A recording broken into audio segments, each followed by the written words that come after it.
and live entertainment to cultural experiences and family fun. Made in the Bahamas 2 is bringing the sights, the sounds, and flavors to our islands to the Nassau Cruise Port this weekend. Then, what if I told you it's never too late to chase a new dream? We meet an inspiring Bahamian content creator who's using social media to spread positivity, purpose, and proof that age is just a number. And rounding things out, the beauty of the Bahamas is being captured through art. We step inside island vibes where culture, creativity, and storytelling collide. We have a packed show, so get comfortable. What's trending? We'll be right back after the break.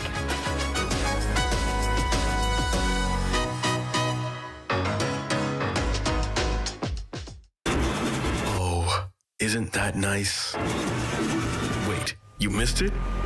Ah, you haven't been on the website. Here's how TDC can help you. Whether you're turning your home into a vacation rental, pitching a business idea, or growing what you've already started, the TDC is here to help. Visit tdcbahamas.com for every conversation, event, grant, and opportunity happening near you. Tourism is all of our business, and the TDC is here to support yours. Baked sandwich. I really like the honey mustard sauce. And then like the crispy bacon on it as well. Oh, it's pepper jack cheese. I love the spice. I love the crunch. I love the original sandwich, but just that simple addition of bacon was like over the top. The chicken is really good. I like it. I like it a lot. I rate this a 10 out of 10. I'd eat this again. Love that chicken from Popeyes. Heaven, I'm in heaven, and my heart beats so that I can hardly speak. Out together, dancing cheek to cheek. I'm Jordan, by the way. Tom.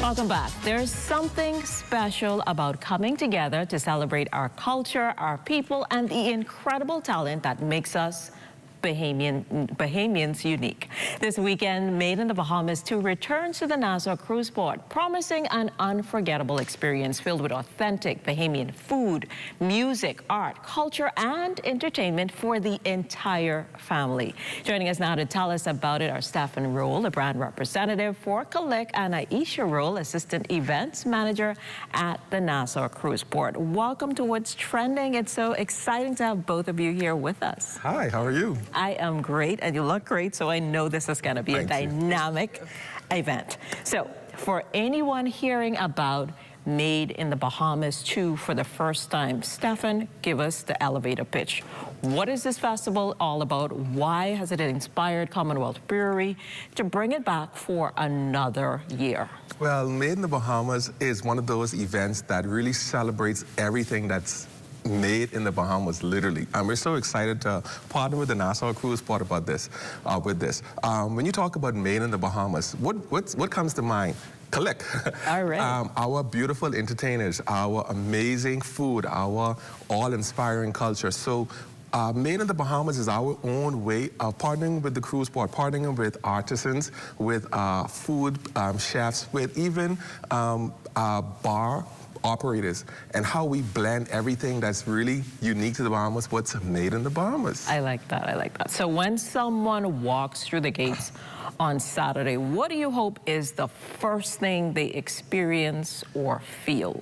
Well, this year, I bought some displays out, and I hope the first thing that they get to see is our unique way how we are talking about in our hands this year. Last year when we spoke about Made in the Bahamas, we talked about in our hands, and we talked about how Kalik is made in the Bahamas and made with local hands. And this year we actually want to take that story a little bit further with Made in our hands.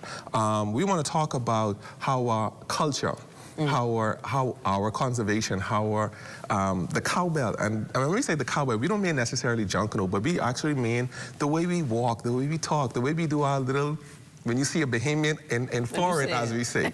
So we want to talk about everything that's made in the Bahamas that's unique to us, but it's also in our hands. Culture is in our hands. Conservation, and not just saving the conch, but protecting our land for future generations to use. That's in our hands. So. Yeah, so since you touched on it, we're going to talk a little bit about the elements that you brought here. I see there is a new design, I think, on the tumblers and on the labels, and the shirts are fire. But tell us a little bit about what you have here. So earlier this year, we worked with several local artists. The main one was Theo McLean, uber talented Bahamian artist. And we wanted to showcase our 4 pillars. That's culture, conservation, connectivity, and the cowbell. How do we bring those stories to life on our bottles? So this year, he was able to create 4 limited edition labels. Okay. And we want to tell the story of how not only everything Bahamian is in our hands today, but how it will be in our hands for tomorrow. So conservation, how do we protect our lands, our wetlands, our oceans, not only for us to enjoy lobster and conch today, for future generations my children and my children's children to enjoy those things. That makes a whole lot of sense. So Aisha, let us bring you into the conversation. I don't want you to feel left out over there. So this, as Stefan mentioned, obviously is a celebration of Bahamian culture that includes food. So how are local artisans being intentionally integrated as a part of this event? Talk about some of the highlights on what makes this so unique. So we would have handpicked the vendors that we have on Saturday. So we have, unique artisans. We have persons that will show you exactly how they came to create their own products. So when we say made in the Bahamas, we want items that are made here, locally. And a part of our cultural experience at the event is persons will be able to come out and watch these artists at work. I like that. That's very engaging. So let's talk about the entertainment, because the lineup sounds impressive. So who are some of the performers taking the stage, and what are you most excited for audiences to see? So some of the performers this year, we have Kenyatta Taylor. We also have Ghetto Pickney. We are tapping into, all the generations of music. And headlining, of course, is KB. Okay. So we're very excited to have KB on the amphitheater stage for the very first time. That sounds like that's going to be a lot of fun. So, Stefan, we know that any great celebration, food is a huge part of it, especially Bahamian food. So what can visitors expect when it comes to the culinary experience, and how important is it to feature local vendors? So one of the things I am most excited about this year, and Aisha and I spoke about this, is challenging our culinary team to come up with dishes that features Kalik. That is interesting. Features, so that's features that. Kalik.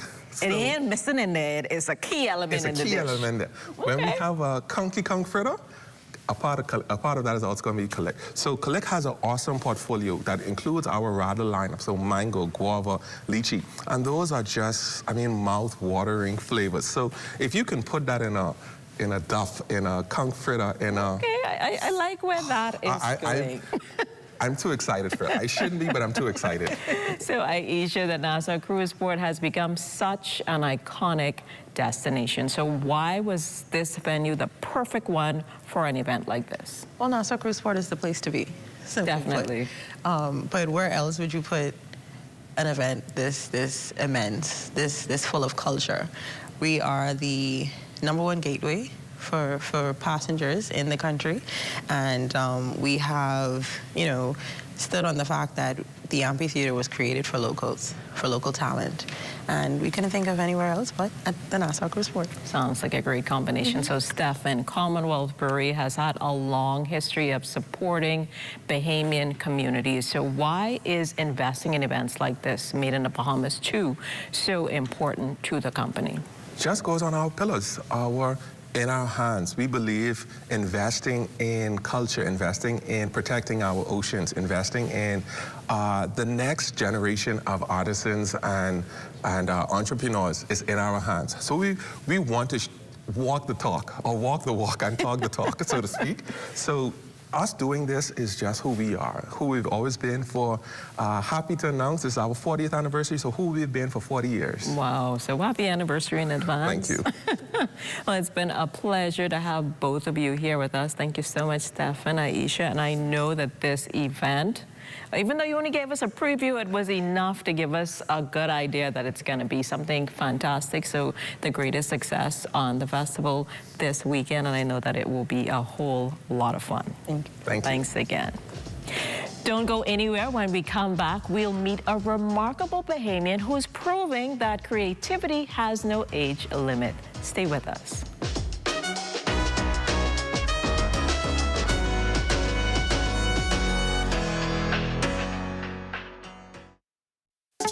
I want to show you what paradise on earth really looks like. Imagine this. It's a hot summer day. You've been tanning all day. You just want a place to cool down.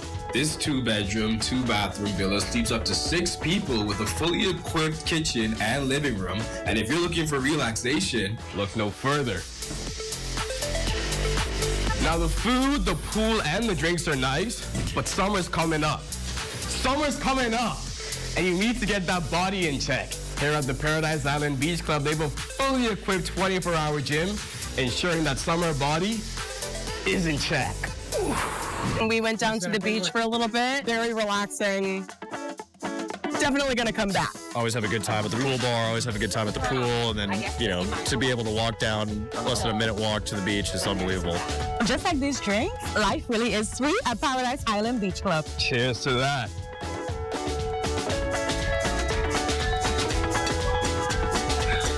Bang ding.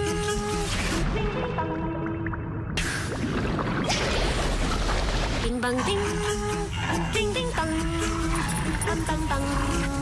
Ding bang ding. Ding bang ding. Ding ding dong. Dum dum dong. Ding bang ding. Ding bang ding.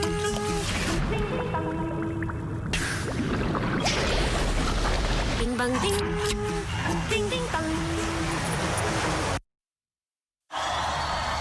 Heaven, I'm in heaven, and my heart beats so that I can hardly speak. Out together, dancing cheek to cheek. I'm Jordan, by the way. Tom.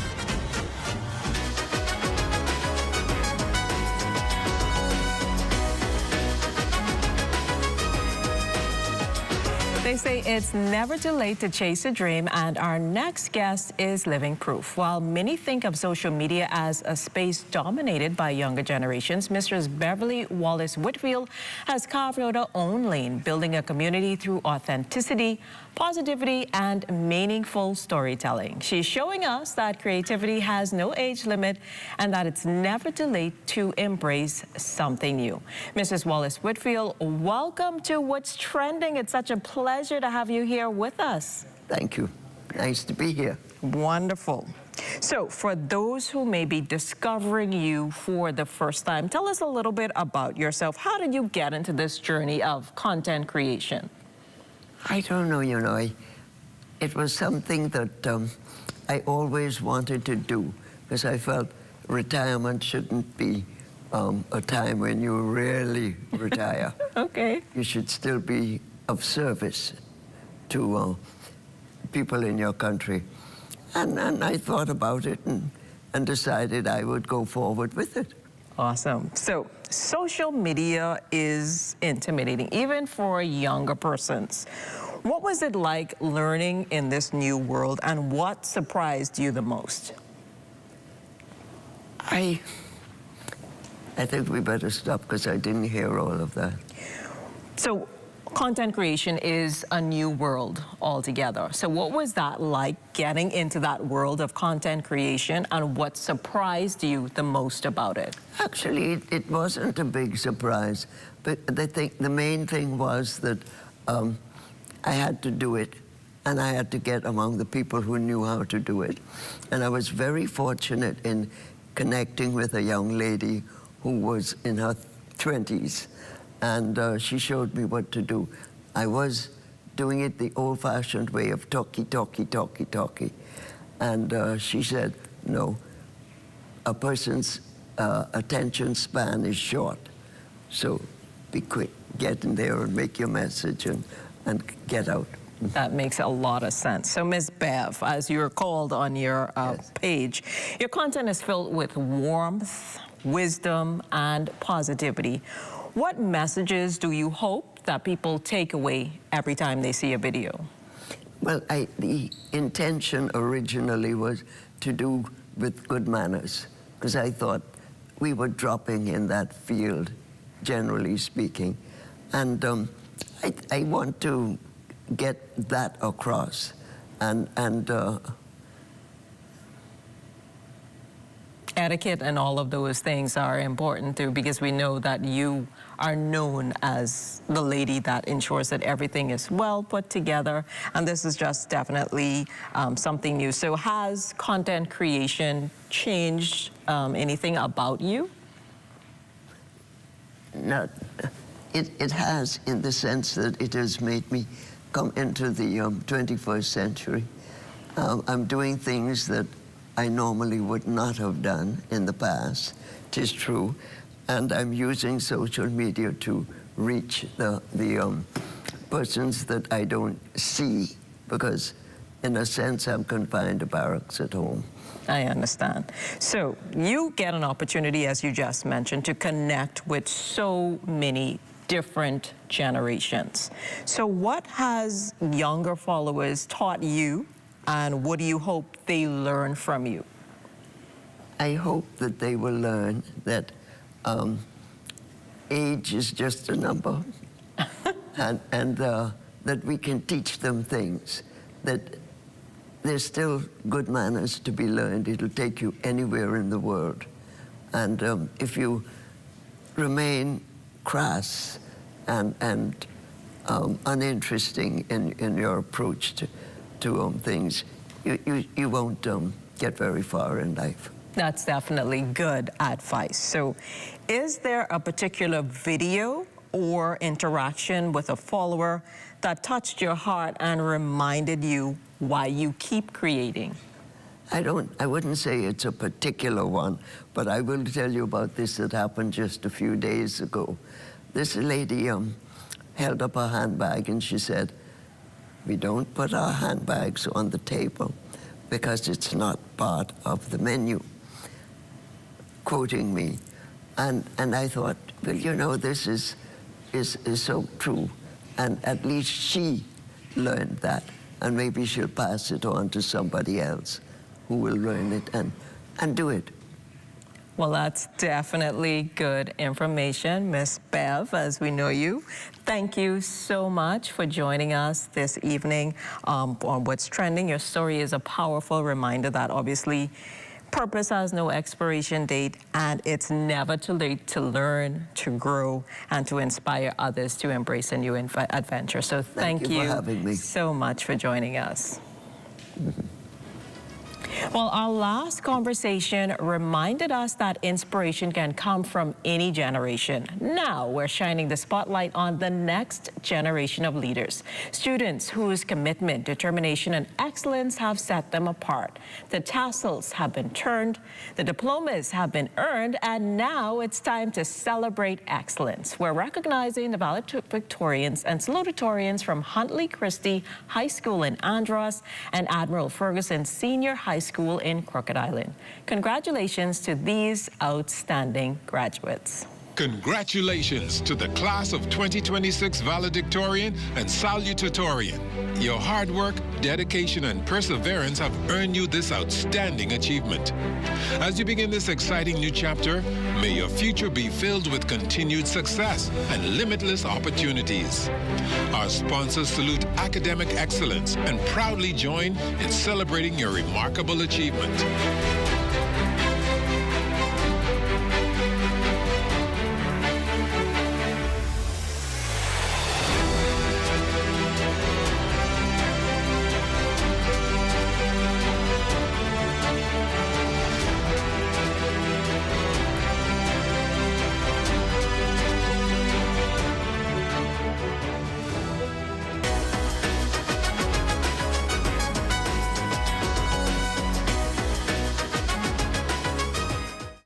What's trending in business? Who's making major money moves? And how's it shaping your future? This is Economics, your front row seat to the biggest stories in business, innovation, and finance. Powered by the Sand Dollar, the digital currency of the Central Bank of the Bahamas. It's fast, secure, Bahamian. We're breaking down the numbers, the news, and what it means to you. Tune in every Thursday at 6 p.m. for the trends, the insights, and the stories that matter. Get informed, get inspired, get in the mix with Economics.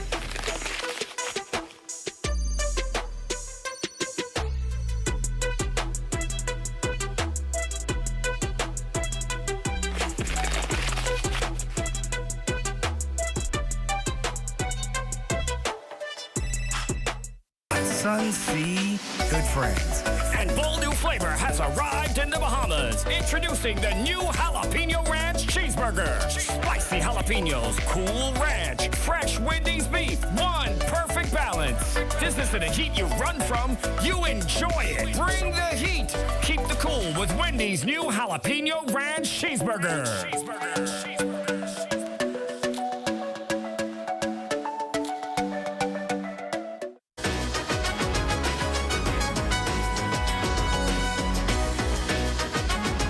Art has a powerful way of preserving our stories, capturing our culture, and showcasing the beauty of who we are.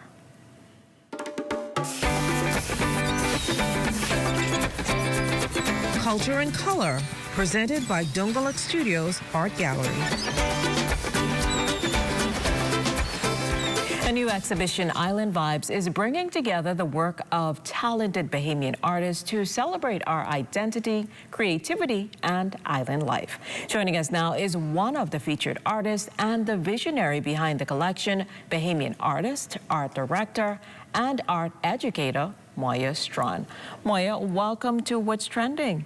Thank you. It's a joy to be here. And it's a pleasure to have you here with us. So obviously, let's start at the beginning. Where did the idea for Island Vibes come from? And when did you realize that this exhibition was something that you wanted to bring to life? Well, I always love promoting Bahamian culture and, of course, the visual arts. So that's a part of what I feel like is my mandate as an art educator, art director, and artist as well.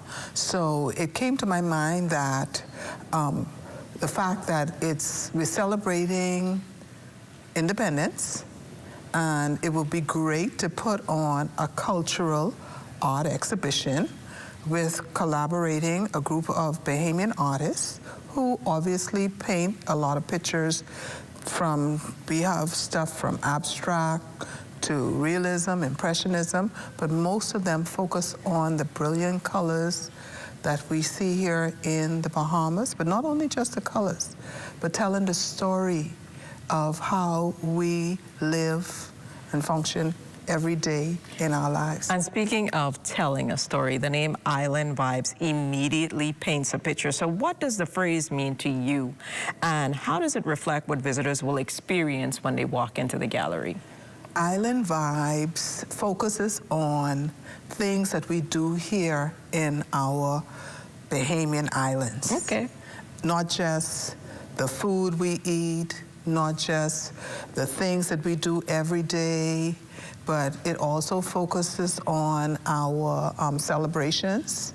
You would even see scenes from our environment, our underwater, things that you would tend to see when you come to visit here in the Bahamas. So when you say vibes, it you gives feel you the that vibes. feeling. I when gotcha. you get into that exhibition. So this exhibition brings together different artists, as you touched on earlier, Yes. different styles, different perspectives. So what was important to you when curating the collection and deciding which voices would be represented? What was important to me was to bring together a group of people, not just showing maybe one style, but also showing various styles, but telling a story about our islands, and not just our islands, our culture in different ways. So we have people like June Colley, I think her picture is up here. We have people like Preston Hanna. We have Trevor Tucker, Demi Umbani. We have somebody who's doing splashes with color, who is a new artist. Okay. Yes. Mr. Ash. So we have a variety, and we have John Canoe in there too. Well, definitely. Kermit Miller and his John Canoe paintings. That is true. It sounds definitely like you have a wonderful collection of artists. So when people view this exhibition, what emotions or connections do you hope that they walk away with? I feel like they would walk away with, when you see it, you get that warm, joyous feeling, and you get to feel like, oh, I am there. Verna Wood paints the fauna, and she does a particular style with her paint, and she experiments with printing and different ways of creating art. There is work that is done by, let's say, we're gonna have a few ceramics by Jessica Colebrook, which is one of our famous Bahamian ceramicists. And she has some very colorful pieces that will be there. All right. Well, that sounds like a whole lot of fun. So, Moya, thank you so much for joining us this evening and sharing the story behind Island Vibes. It sounds like it's going to be a brilliant exhibition. So, thanks again for joining us. And I hope to see you. Definitely. Okay. Well, there's more What's Trending on the other side of the break. Stay with us.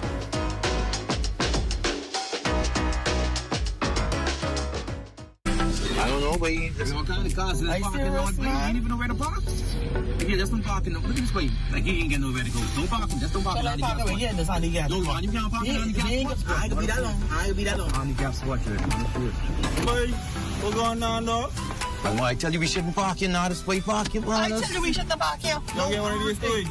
My bar big broke, and he got a sticker inside that say this mod though. We gotta move. This is honey gas. That's what we gotta move. But we gotta move. Don't. We can move right now. Sorry. Be considerate. Don't use disabled parking spaces without a decal in your vehicle. This message is brought to you by the National Commission for Persons with Disabilities.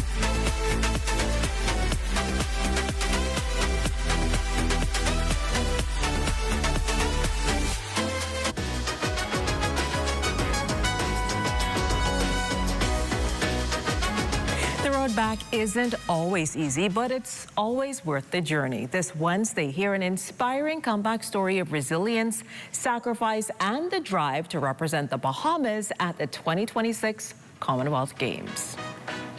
Well, that's a wrap for What's Trending. Thanks for watching. Follow us on Instagram at What's Trending on ZNS, and we'll see you tomorrow at 6 p.m. Until then, stay connected.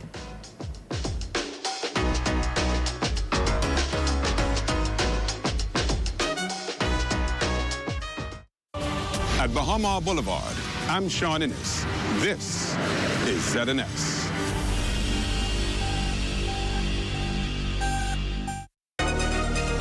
This is the Bahamas Tonight, the Northern Edition. Here's a look at stories making news tonight. Safety professionals are welcoming new conventions aimed at strengthening workplace safety. Also, travel agents are seeing an increase in bookings, a positive sign for the economy. and assistance continues for Bimini residents affected by the devastating blaze just weeks ago. The Bahamas Tonight Northern Edition starts now.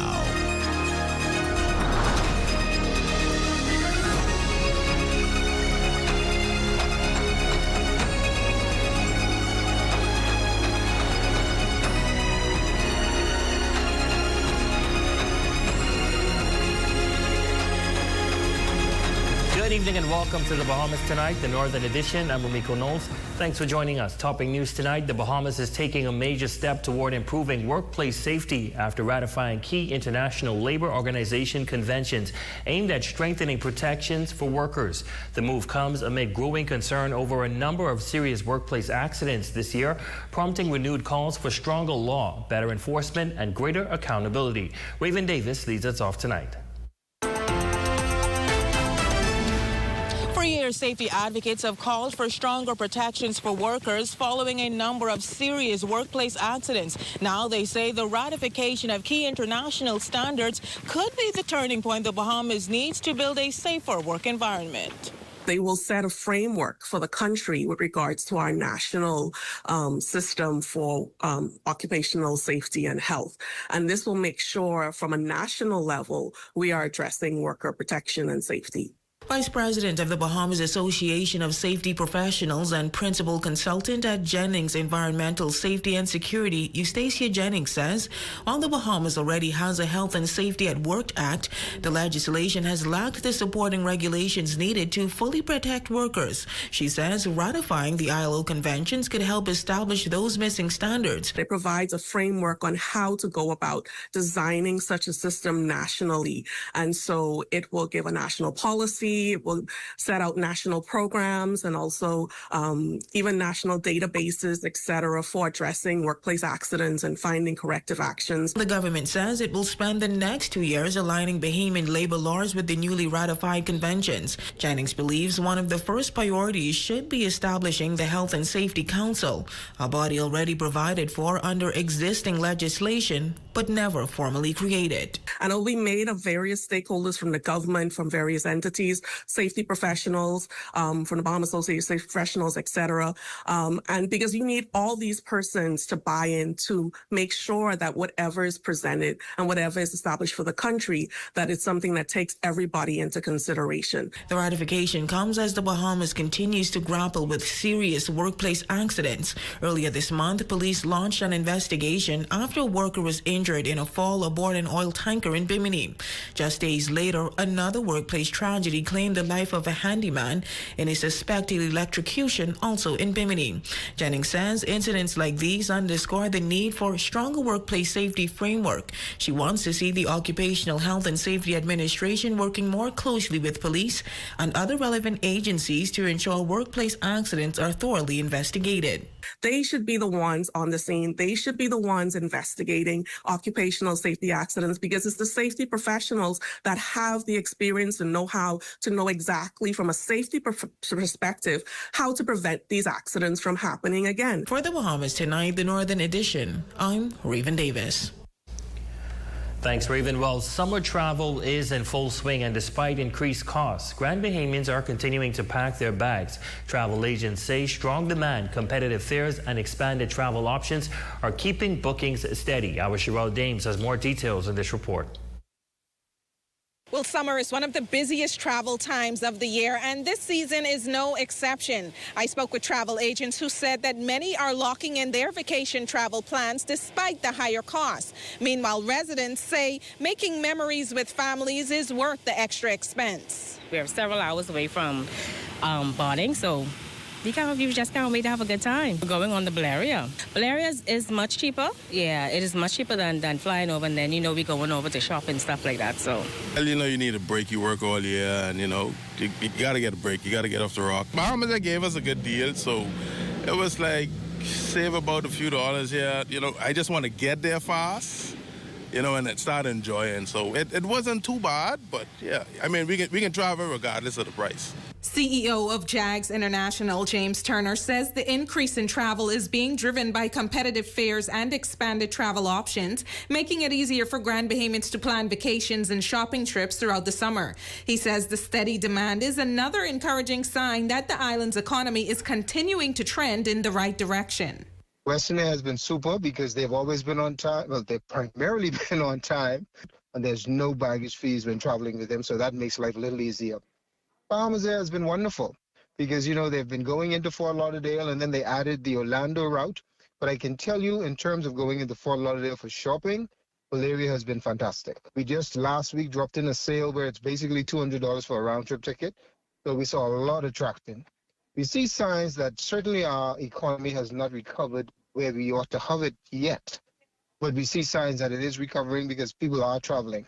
And even with higher travel costs linked to the ongoing war in Iran, travel agents say booking demands has remained strong.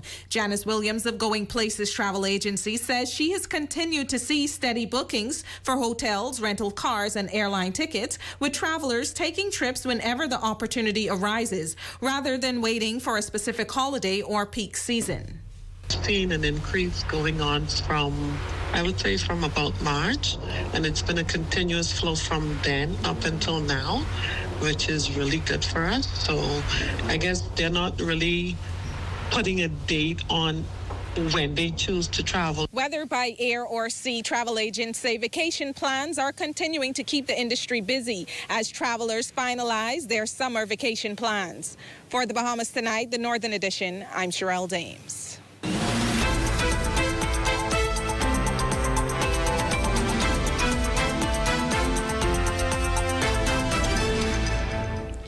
Well, Bimini residents affected by the devastating fire continue to receive assistance as government officials and community partners coordinate relief and begin planning for the rebuilding progress. Here again is Sherelle Dames with the details. Well, it's been more than a week since the blaze that left several families displaced on the island of Bimini. Member of Parliament for Bimini and Berry Islands, Randy Roll, says relief efforts remain underway for displaced residents. We've been in close contact with all of the individuals through my office as well as that of social services. So Ms. Russell, who is in charge of social services here, I've been in contact with the Minister of Social Services, Minister Barbara Cartwright, who has been very accommodating, and we've been able to get a lot of resources from them, and so we're very pleased with our process to date. The assistance came in the form of donations and financial support from across the Bahamas and overseas. Roll says churches and other organizations have played a major role in helping families recover. The support has been amazing. Not only has persons reached out from Grand Bahama, Nassau, but also internationally. As you know, last week, Wednesday, I also went down with Bishop Neil Ellis, and we had a service in Miami. And so, there's some money that was raised for victims as well. And while relief efforts continue, attention is now shifting to recovery and preparedness. Minister of State for Disaster Risk Management, Mikel Bonnaby, was on the ground in Bimini, where he announced the delivery of approximately $50,000 worth of firefighting equipment to strengthen the island's emergency response and help prevent future fire disasters. We're here with the Member of Parliament for the area, Member of Parliament Randy Roll, who has advocated for major changes within his constituency. And this is just one small step towards the changes that are needed.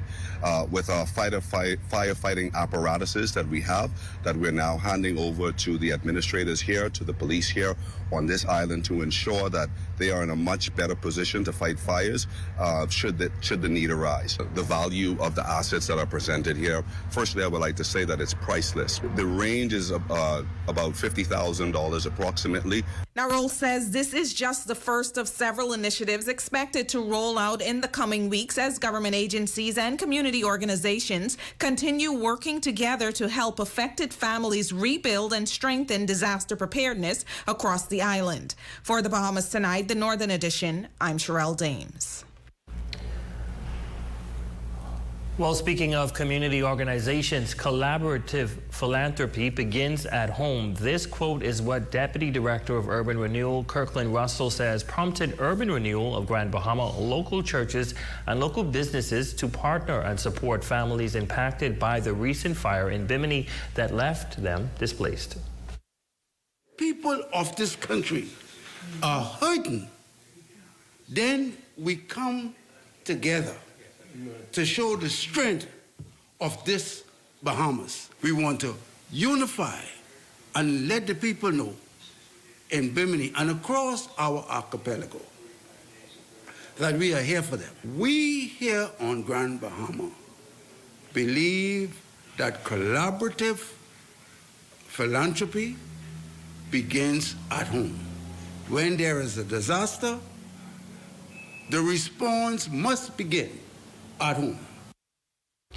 Organizers say thousands of dollars in breadbasket items used and new clothing will all be sent via the ferry to the island and distributed to those that really need it. But this is only the beginning. Through other partnerships, they intend to provide building materials to assist those impacted to rebuild both their homes and their lives. Pastor and local businesses managers sharing why their participation in this initiative is so important. It was important for us to participate with Urban Renewal and helping our brothers and sisters in Bimini, and that has been always Jamaica Bahama Import's goal, is to give back to the community who has just been awesome to us throughout the years. So we're happy to take part in this initiative. Preaching is good, coming together is good, but reaching your fellow man, that's what it's all about. So that's why we are here, the church here, to continue to do ministry and working together. Well, heading into news from police. Police seized an illegal firearm and ammunition from an accused male in custody at a police station here on Grand Bahama on Monday, July 20th, 2026.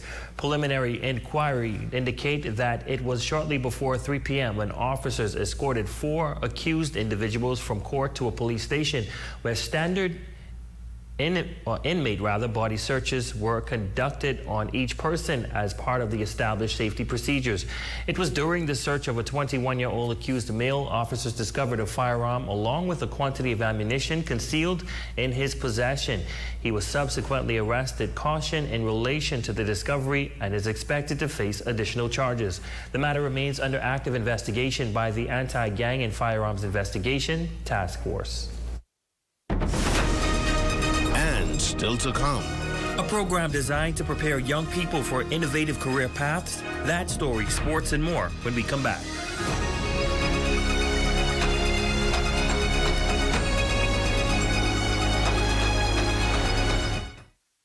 Imagine a world where every brand knows your name and every store awaits your arrival.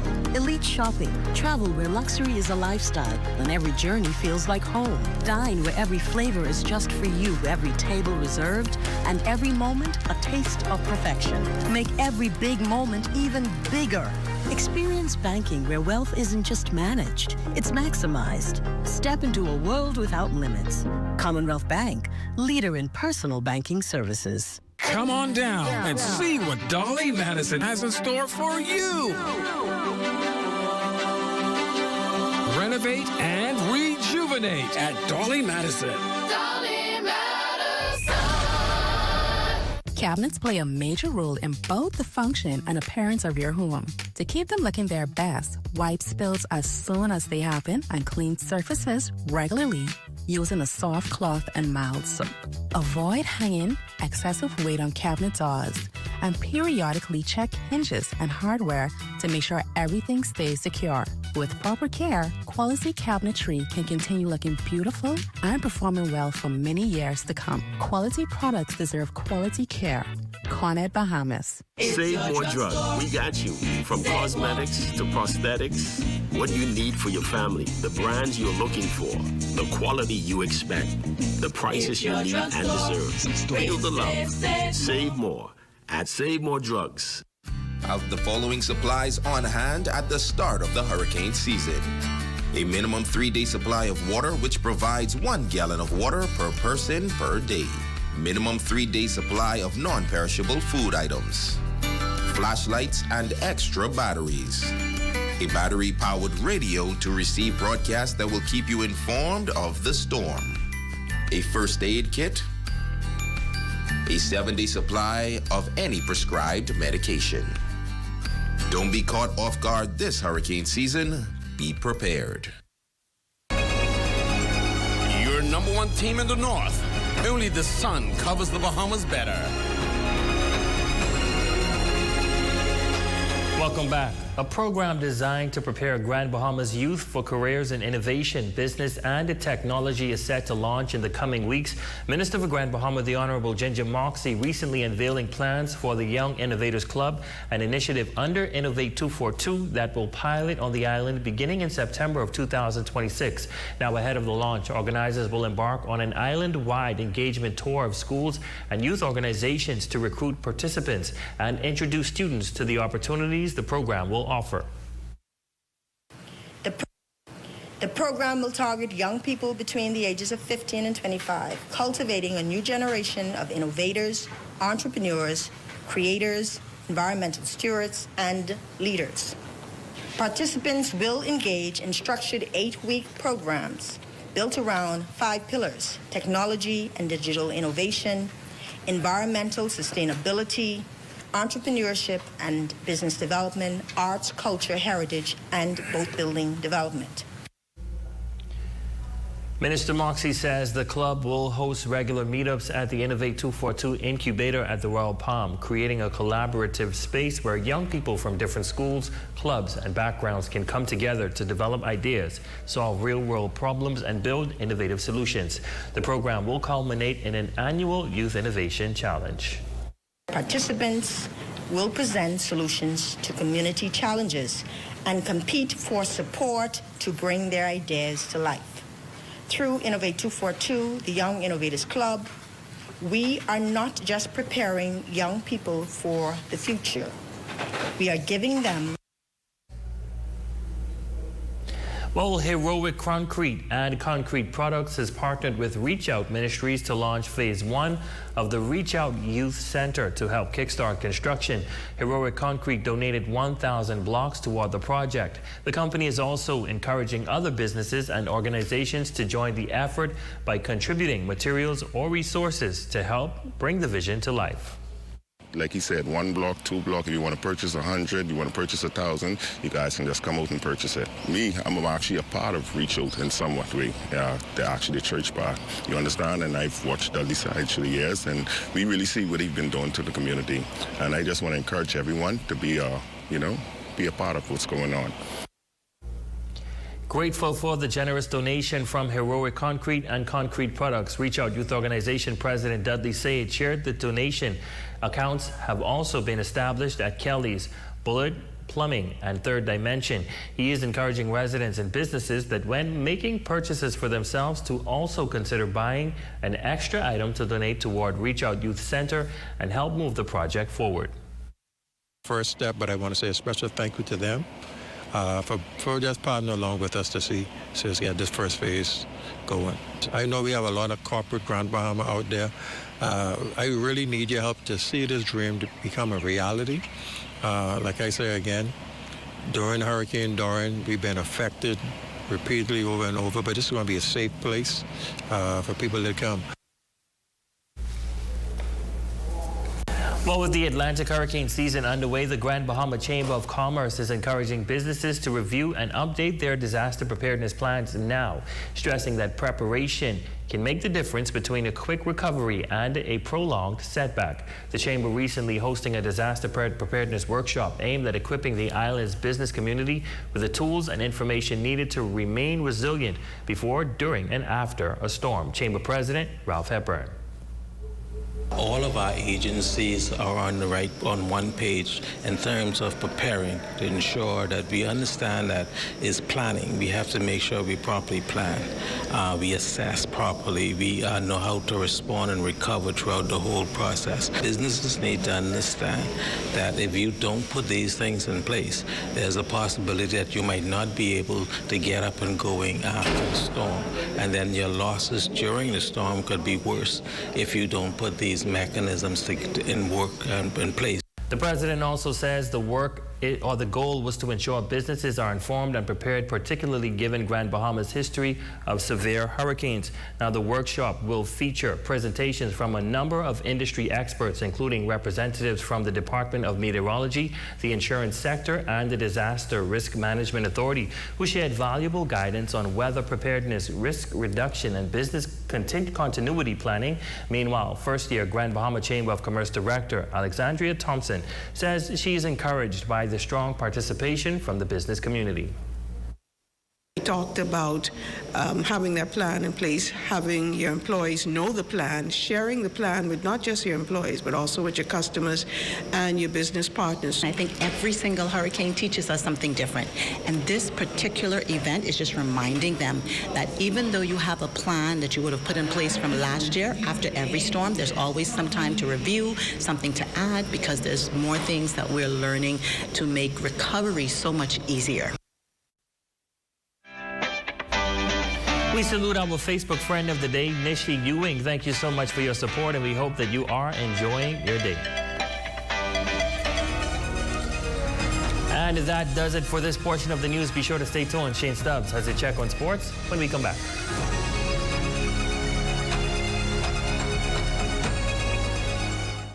See news in the making? Call us at 352-9713 or 359-5167. Or you can email us at zns3news@gmail.com. It's your At Save More Drugs, we got you. We got what you want. We got what you need. We got what you came for.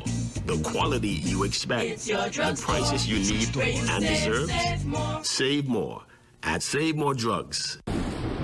Hey, what are you doing? I'm self-insuring my investments, starting with this tarp. We all remember the blue tarps after the storm. Let's make sure that we are covered with more than a tarp. Don't allow your investment to be at risk. Protect your investment with one of our insurance policies. Nobody does it better. Put it in. Let's keep it clean. Put it in the trash, my guy. Not on the ground, not on the beach, not in the bush, not in the street. No, yeah. Just put it in the trash, my guy. Not on the ground, not on the beach, not in the bush, not on the streets. Just put it in the trash, my guy.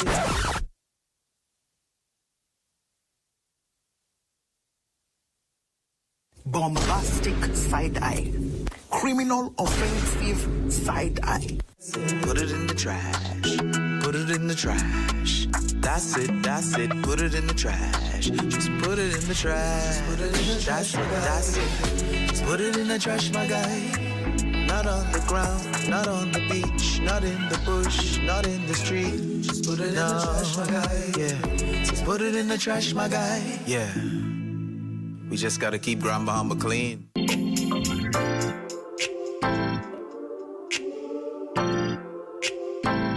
Are you ready? I'm ready. I am ready. I am ready. I am ready. Ready or not, it's here. That's right, the biggest gospel show with me, Uncle T Baby Boy, on 8:10 a.m. That's right, interviews, greatest songs, praise and worship. It's going to be exciting. We're going to take the Bahamas to the world and bring the world to the Bahamas. You know that it's been the 8 o'clock hour. That means it's time for the morning run mix. Better known as PJ alongside DJ Future, right? Call me up right now. DJ Future, this one, you know I'm locked in. I'm on your run this morning. Keep it coming. Override. I got you.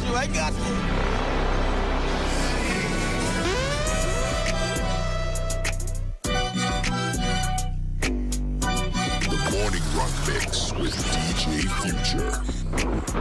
Power 104.5 FM.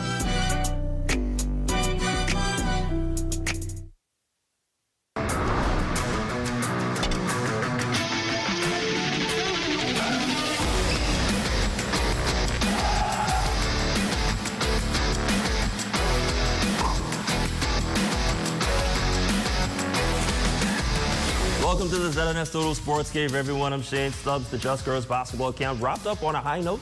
And despite the sweltering heat, founder Janae Adderley says the young athletes stayed locked in, pushed through every challenge, and may have taken the first step toward becoming the next breakout basketball star. The 2 weeks was fun, but it's also hard. You know, we had the heat wave in the middle of our 2 weeks, so we had to weather that. We had to take a lot of breaks because of the sun. Mayfield and Marco City, they came together and they make sure we had food, ice, water, Gatorade every day. But we still were able to do good drills, good challenging drills, and have a lot of fun outside on the court. The Marco City office and the Mayfield Park Association played key roles in making the camp a success. The Honorable Michael Pintard also shared his appreciation for the organizers, applauding their continued commitment to shaping the lives of young people through sports. I'm proud of the work that they're doing, and I'm just happy to have an opportunity to partner with them. And I just want to encourage corporate partners to join again with the community-based organizers, mentors, and coaches that's doing, transformative work with our young people. And with the back-to-school season right around the corner, every camper left with a little extra support, uniform vouchers to help them prepare for the new school year. Now to flag football, the Three Links Bad Boys proved once again why they're the team to beat. At the Beach Soccer Stadium in New Providence, they successfully defended their Sandwalls flag tournament title, holding off the Abigail Sharks for a hard-fought 21-14 victory. And finally, a milestone for Bahamian basketball star Jonquil Jones. Jones now has 1,791 career franchise points with the New York Liberty, moving into 10th place on the organization's all-time scoring list.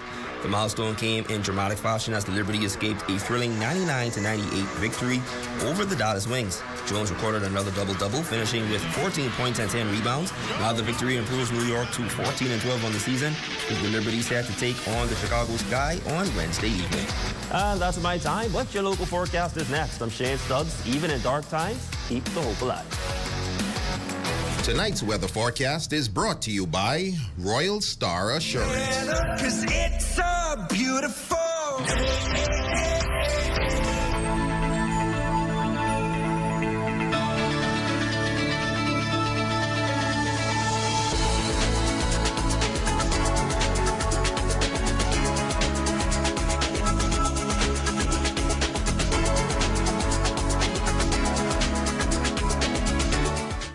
Save more drugs, from cosmetics to prosthetics. What you need for your family, the brands you're looking for, the quality you expect, vitamins you need, and prescriptions you came for.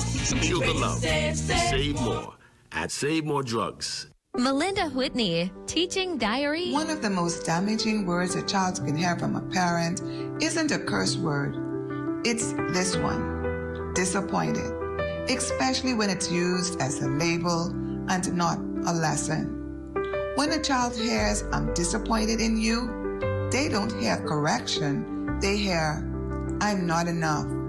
I failed you. I lost your love. Discipline should correct behavior, not attack identity. There's a difference between saying, that choice was disappointing, and saying, you disappoint me. One teaches responsibility, the other teaches shame. Correct the action. Protect the child's heart, because children don't need perfect parents. They need parents who discipline with love. Have the following supplies on hand at the start of the hurricane season. A minimum 3-day supply of water, which provides 1 gallon of water per person per day. Minimum 3-day supply of non-perishable food items. Flashlights and extra batteries. A battery-powered radio to receive broadcasts that will keep you informed of the storm. A first aid kit. A 7-day supply of any prescribed medication. Don't be caught off guard this hurricane season. Be prepared. Your number one team in the North. Only the sun covers the Bahamas better. And that is going to do it for us here in the North. I'm Rico Knowles. Thanks so much for joining us. Be sure to stay tuned. The Bahamas Tonight is coming your way next.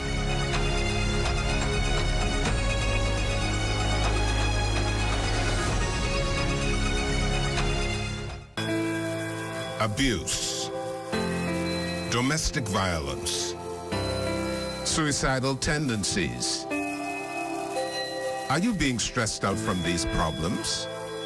Call the national hotline at 422-2763 or 322-2763.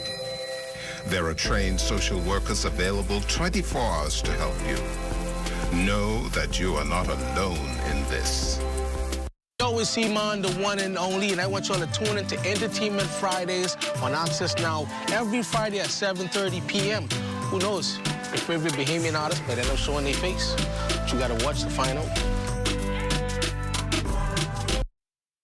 It's a joy, to help someone who is in need, I'm proud to know that we are able to accommodate them with a hot meal, fresh meal, and a well-balanced meal. A lot of our clients, as you know, it's in the inner city and persons who really improve and so much have lost their job. And for whatever reason, 2 months, 3 months, they really don't have anything. You have to have some kind of kindness to do this. Coming up in the Bahamas tonight, have efforts to establish a DNA lab in country been abandoned? We have the health minister on where things stand. Plus, the homicide count increases by 2 following separate shootings here in the capital. And the financial secretary sounds the alarm over rising health care costs for public servants. The Bahamas tonight, the national report starts now.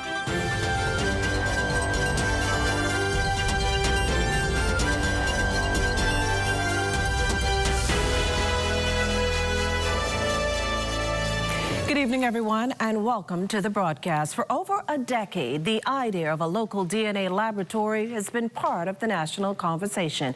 And now, with the recent aviation tragedy, that discussion has gained new momentum. Our Maya Moss starts us off tonight. The Independence Day fatal crash in North Andros is shedding light on long-standing glaring issues, from the integrity of small airlines to the need for a DNA reference lab. The latter, a project that has been years in the making, with its infancy stage stretching as far back as 2011. Despite the time lapse, Health Minister the Honorable Dr. Michael Darville on Tuesday assured that efforts in this regard continue. We have plans, particularly with the pathology department in collaboration with the Royal Bahamas Police Force, for us to do DNA testing within the country. I know our reference lab is growing tremendously, and we're about to put the reference lab at the new location right next to the College of the Bahamas. But in the future, the Bahamian people will see a DNA lab here in the country. For now, the country's DNA testing is done by accredited labs in the United States, possibly even Canada. It's a sobering reality some relatives of the 10 crash victims now face. My understanding, the remains was pretty much unrecognizable, so it means now that we have to do the DNA testing. It's a process, and the labs in the United States have to look at the remains and match before we start speaking and start putting remains to individuals. It needs to be tested for confirmation. In terms of who will shoulder the associated costs, the minister offered this response. We realize that this is a national tragedy, and there's a lot of things that are going to be underwritten and absorbed by the government. Meantime, relatives of Giovanni McKenzie, one of the 5 DuPont band members killed in that fiery crash, has been identified, and his family is now planning a funeral next month. For the Bahamas Tonight, I'm Amaya Moss. Well, Health Minister also today commenting on the recent power outage at the Princess Margaret Hospital's medical block, which houses the dialysis unit. Well, officials at the Public Hospitals Authority assure patient safety remains a high priority and that technical teams moved swiftly to restore power. The incident has reignited concerns over whether critical healthcare facilities are adequately protected from disruptions, which could very well jeopardize essential medical services. Here's what the minister had to say about the safeguards being implemented to ensure patients and frontline healthcare workers are spared future interruptions. As you're aware, we had some issues with one of the generators, particularly the one supplying the medical ward. Last night, we had a structured shutdown to do some repairs. It created a bit of inconvenience, but it was absolutely necessary so that we can get back on to BPL power and we can be able to ensure stability and not use generation power. Still talking healthcare, Financial Secretary Simon Wilson is lamenting that its cost for the public service is rising at a faster rate than the private sector. His comments follow numerous government agencies expressing concerns with their plan. Employees, right now, we provide healthcare coverage to no more than 30% of our employees. And that cost is over close to $200 million a year. So the vast majority of public offices have no health care coverage. And for a large employer, that is essentially, that's really unacceptable.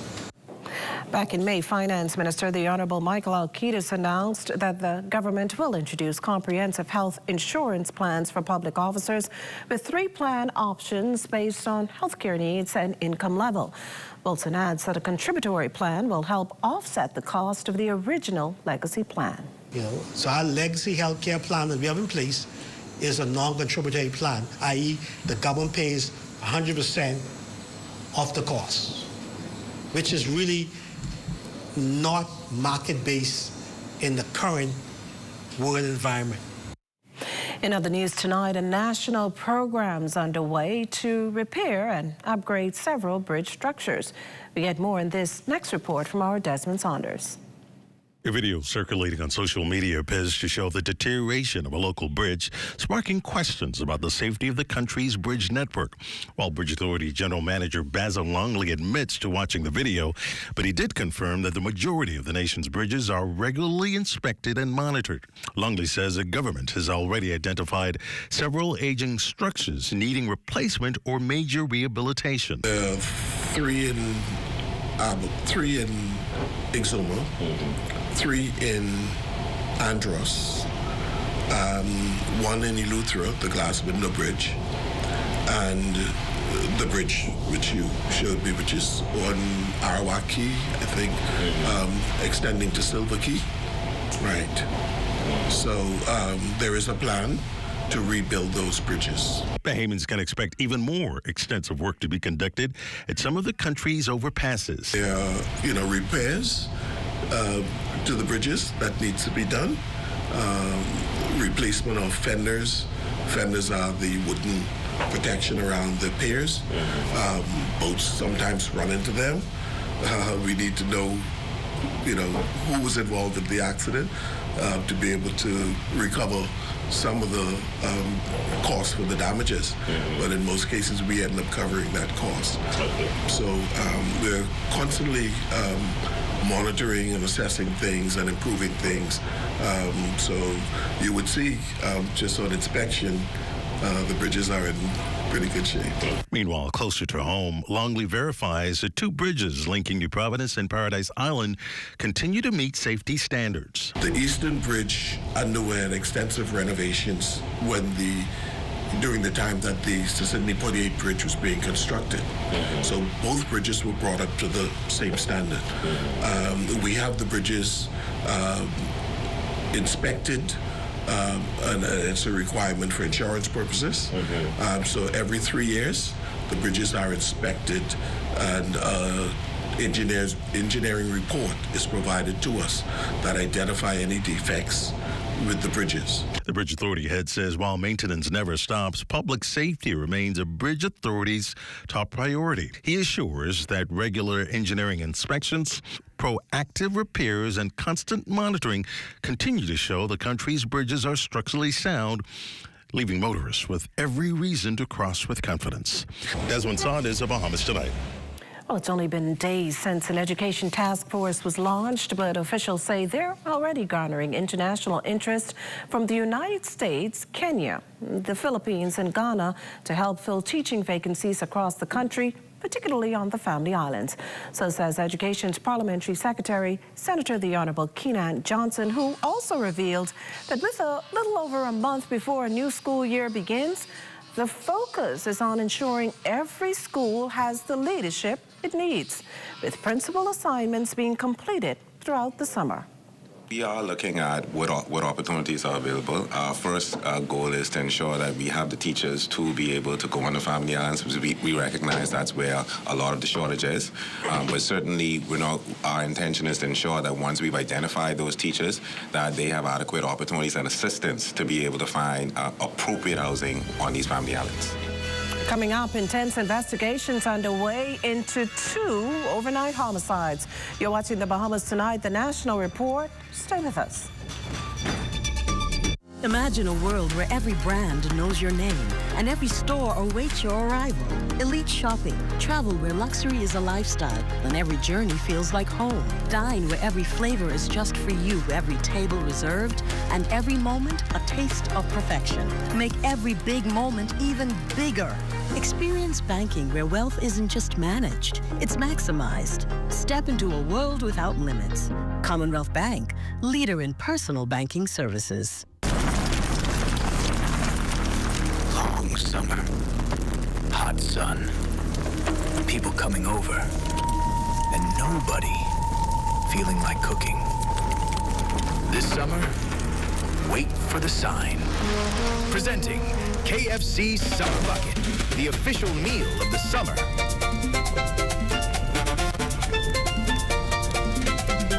KFC, it's finger-licking good. At BOB, we take pride in our business banking. I've been banking with Bank of the Bahamas for about 10 years and recently have applied for a commercial loan with Bank of the Bahamas. We like the fact that it's a Bahamian company. They give you personalized service. They return your phone calls. It's just a pleasure to do business with them. They helped our company facilitate the loans we needed to grow our business. I can recommend Bank of the Bahamas to other businesses simply because the service is outstanding. 1, 2, 3, what you gonna choose? Strawberry swirl, caramel too.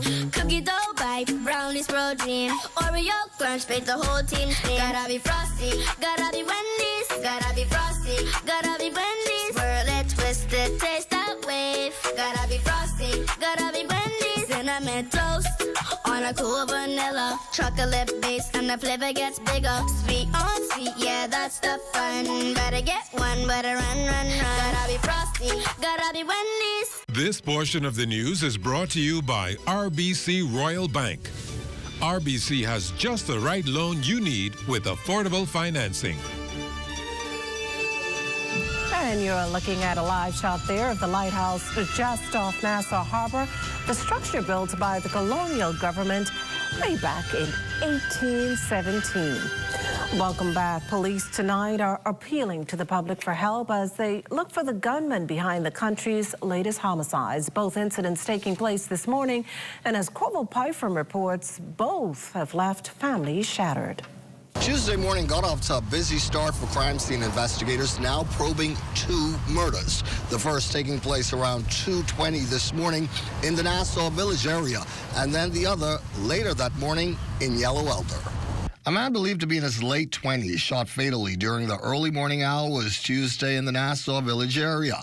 Police press liaison officer Chief Superintendent Sharia King spoke to reporters on the scene of the incident just feet away from grieving relatives of that victim. In the early hours of this morning, police control room received an alert via shot spotter technology of gunshots in the Alexandra Boulevard, Nassau Village area.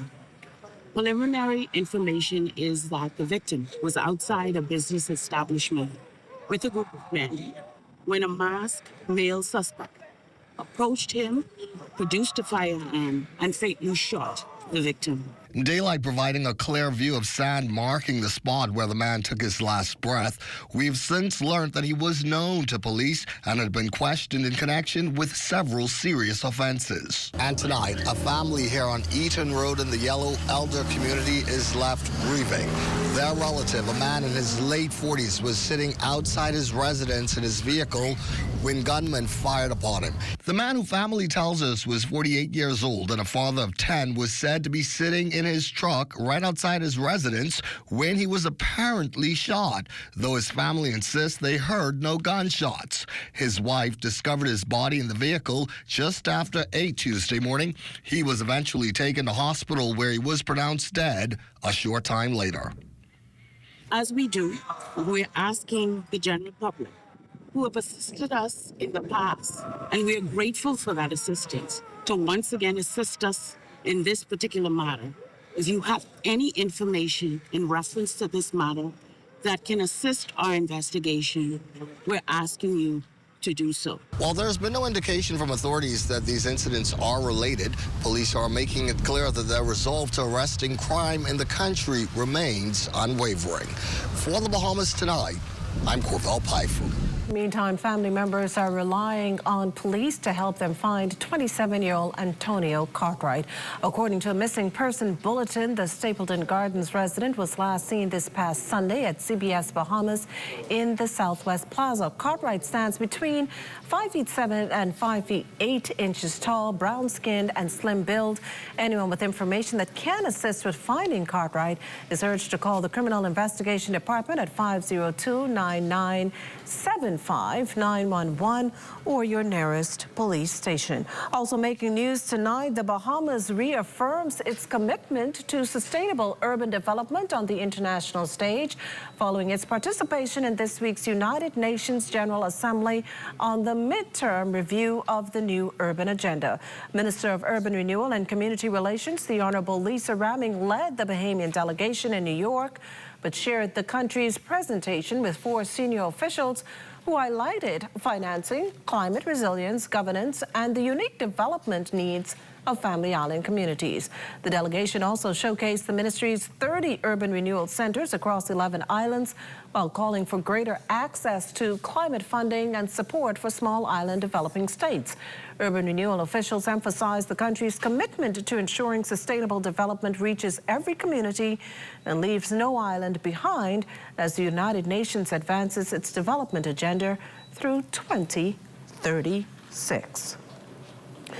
Well, the Bahamas doubles down on Canada. A Ministry of Tourism delegation led by Director General Latia Duncombe recently visited Canada to meet with travel industry partners and promote the Bahamas as a premier vacation destination. The visit comes as the country builds on a record-breaking 12.5 million visitors in 2025, while Canadian air arrivals increased more than 11% last year and have climbed over 30% during the first quarter of 2026. Tourism officials say Canada remains one of the Bahamas' fastest-growing international markets, supported by expanded airlift and strong demand for travel to the islands.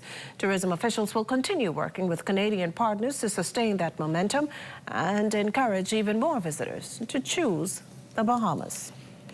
In other news tonight, mailboats have long been a vital lifeline for Family Island communities, but questions have emerged about whether some operators are meeting their contracted sailing schedules, leading to concerns about reliability and challenges facing the service. Shaquille Dames tells us more. While some residents have raised concerns about reduced sailings, veteran boat captain Frank Miranda maintains the reality of operating a mailboat goes far beyond simply setting a schedule. He points to the distance between islands as one of the several logistical factors operators must contend with. So it makes it difficult to make 2 trips if it's far away, if you have to travel far away. Because remember, all of the Family Islands are not that close, together. So some, it takes you a couple hours to get there. Some, it takes you 12 hours. Some, it takes you 24 hours. So it all depends on how far away it is for you to be able to deliver the freight that you have. The senior captain also believes improvements at Potter's Key Dock, particularly changes to the cargo loading area and traffic flow, could make operations safer and more efficient during the busiest shipping days. The barricades here in the front and the containers right here in front should be moved back at least another 10 or 15 feet further back. That way the trucks coming around the corner can stick hard to that side so that when you're offloading the cargo, you're not blocking the traffic as much as you're doing now, which would, do make a lot of sense when you're receiving this amount of freight, especially on a Monday and a Tuesday, which are the 2 heaviest days of the week. Another longtime boat captain, Fitzlin Bino, says while every voyage comes with its own demands, the conditions this season have been relatively manageable. Not that big challenges, but at times in winter, and this is hurricane season. So, but as far as summer started, there's no challenges because there was normally the weather does be our challenge.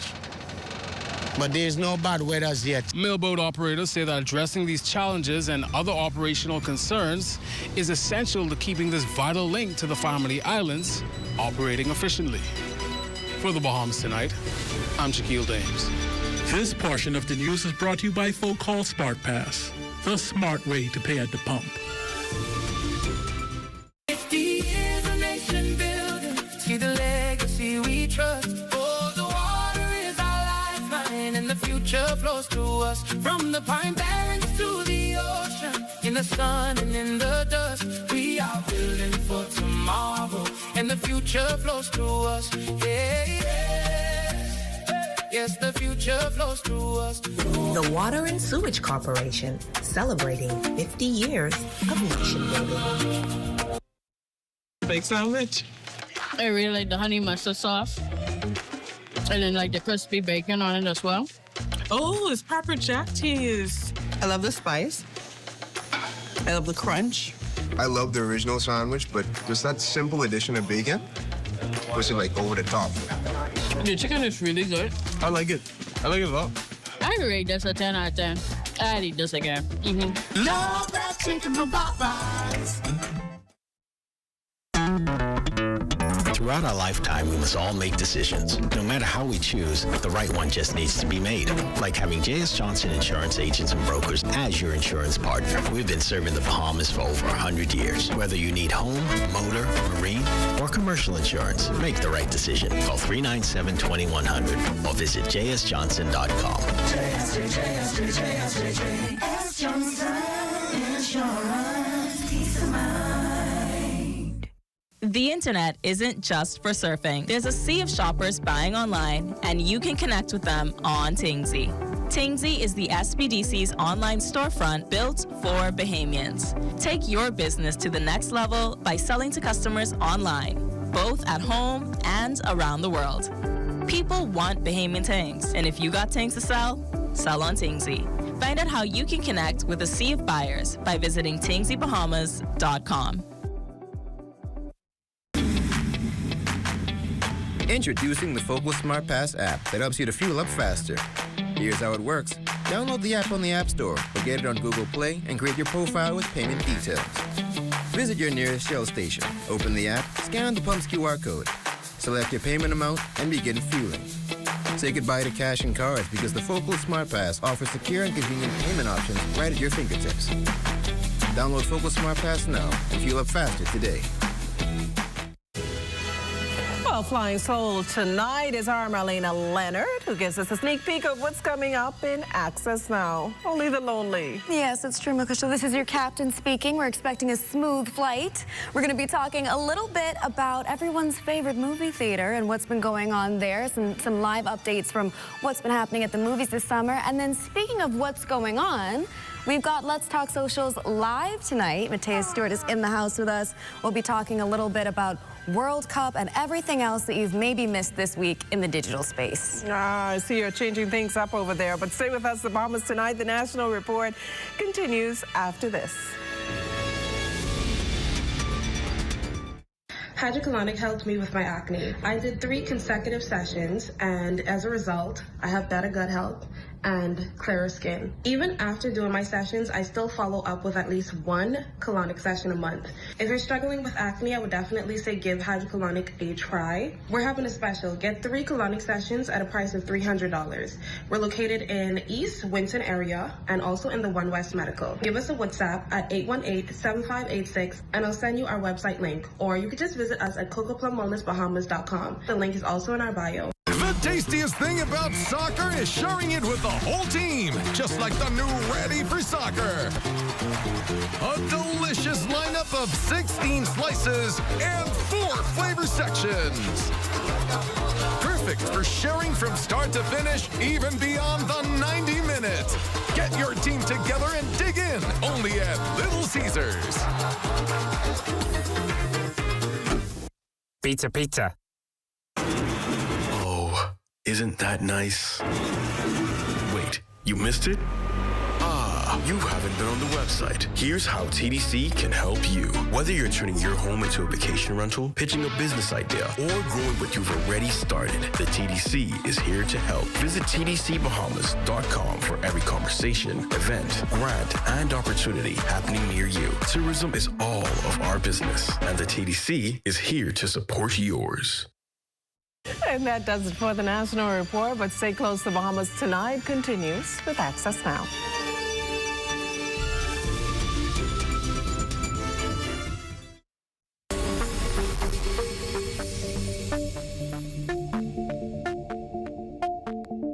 For many utility companies around the region, power purchase agreements are already a standard practice. A PPA is a long-term agreement which allows utility to purchase electricity from an independent power producer. For Bahamas Power Light Company Limited, it marks a new approach to expanding generation capacity while supporting long-term reliability goals. So when you think about these power purchase agreements, it puts us in a position where we've now shifted the cost of, say, instead of us going out and getting capital to change this 100 megawatts of generation, it actually put us in a position where that cost is now shifted to the independent power producers. So they went out and raised money for their projects. We at EA Energy have been awarded a contract where we're going to be providing power specifically to the BPL grid. We're an independently operated business and we're privately owned. Inti Corporation is a company, it's Bahamian-based and owned company, which was elected out of a bidding process to create the energy plant here in New Providence and also one in Exuma. Right now, the investment for the combined projects of Abercrombie and Eleuthera is $160 million. And because these funds are raised privately and they're not required to come from the government, it doesn't put a burden on our government to be able to raise these funds by having to raise taxes or other means.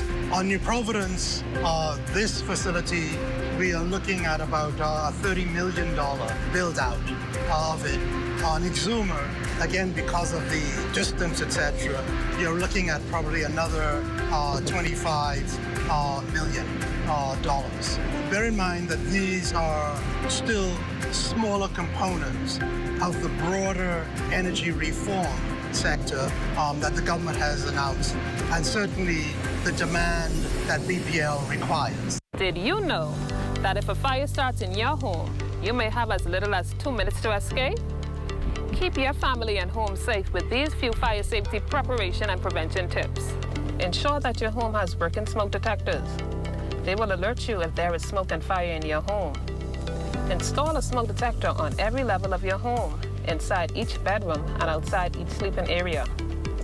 Test smoke detectors every month and change the batteries every 6 months. Home fires can spread rapidly and every second counts. Create an escape plan and practice it with everyone in your home. Make sure everyone can safely escape in less than 2 minutes.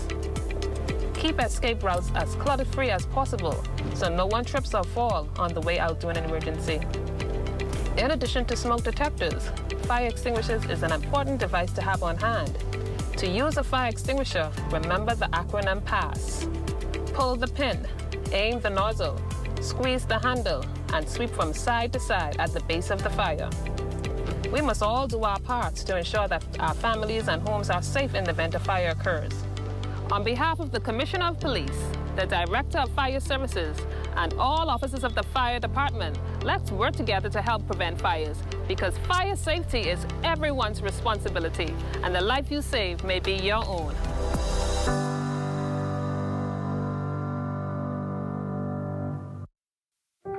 What does disability look like? in a busy airport terminal, at the check-in counter, at security checkpoints, or even in baggage claim, passengers with hidden disabilities often go unnoticed. Globally, 1 in 7 persons have some form of a disability. 80% of those disabilities are non-visible. In an airport environment, workers are often unaware of hidden physical, mental, or neurological disabilities that some passengers live with. This can lead to frustration and a less than ideal travel experience. So, how do we make the invisible more visible? At LPIA, we've implemented the Sunflower Lanyard program. The lanyards are visual cues for airport workers to immediately identify passengers who might need additional assistance. NAD is teaming up with the National Commission for Persons with Disabilities and key stakeholders at LPIA to launch the internationally recognized initiative. We're joining more than 180 airports and 26 countries already in the program. NAD is the first organization in the Bahamas to recognize the Sunflower Initiative. It's a way to show our continued commitment to making LPIA a safe, welcoming, and inclusive airport for all. Passengers needing to secure a free Sunflower lanyard can email sunflower@nas.bs or call 1242-397-8600. For more information, visit www.nassauLPIA.com.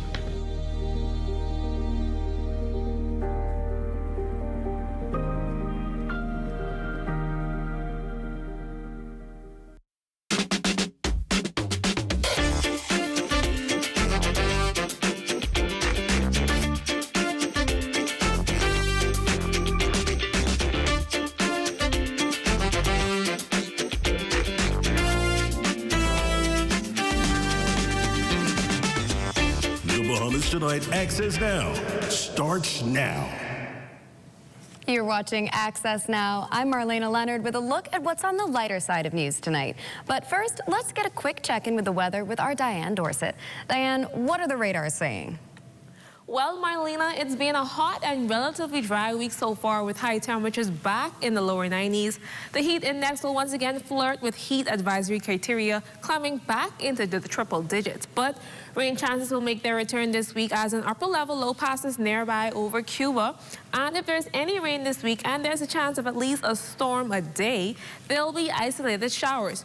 And when we take a look at our satellite picture, we're still getting some clouds in the northwest Bahamas, but all eyes are on Tropical Storm Bertha in the Gulf. Bertha packs maximum sustained winds of near 60 miles per hour with little change in strength expected today. Fortunately, Bertha is headed into a westward path and staying in the Gulf, where the only thing it'll be disturbing are the fish. Finally, there is no tropical cyclone development expected for the next 7 days. Now, looking at our 3-day boating forecast, in the northwest Bahamas tonight and tomorrow, we'll get southeast winds at 10 to 15 knots with seas at 2 to 4 feet and low tides at 8:52 this evening and again at 8:54 in the morning. In the central and southeast Bahamas, easterly winds at 12 to 18 knots, seas at 3 to 6 feet. Therefore, small craft operators, you are advised to exercise caution. On Thursday, in the northwest Bahamas, we'll get northeast winds at 10 to 15 knots, seas at 2 to 4 feet, a low tide at 9:46 in the morning, followed by a high tide at 4:21 that afternoon. And in the central Bahamas, winds drop at 10 to 15 knots, heading in the southeast direction, with seas at 2 to 4 feet. And finally, in the southeast Bahamas, they're maintaining those 12 to 18 knot winds, heading in southeast direction, seas at 3 to 6 feet. Therefore, once again, small craft operators, you're advised to exercise caution. It's time now for your international temperatures, brought to you by Royal Star Assurance. They're coming from America and Canada. Hear me, hey mama, hey come on. They're coming from far. They're coming from America and Canada. Inviting you down to my hometown. This show is sure, oh, when you come down. Smiling and praise him over here. Just welcome await you. Oh, when you get here, you hear them. Oh no, we didn't know. Say, someone speak like this. That was your international temperatures brought to you by Royal Star Assurance. And that wraps up your Access Weather Forecast. Back to you at the desk. Thanks so much, Diane. You know, you mentioned rainy days. I think movie day when I think rainy day. And what's summer without your favorite movie theater? Tonight, we go inside what's really happening at Fusion Superplex and how a cyber attack is at the center of their digital downfall. And the upskill program is on the move. 4 more students complete online courses and receive a special gift, so stay close for that. Plus, SAC alumni gift nearly $40,000 in scholarships to students. We've got the details coming up later. And judokas set sights on gold. The road is paved to Santo Domingo. Access Sports Report is coming right up. But first, live in studio tonight, our digital reporter, Matea Stewart, with what's buzzing on social media in Let's Talk Socials Live. You're watching the Bahamas Tonight. Access now. Stay with us. Bang, ding.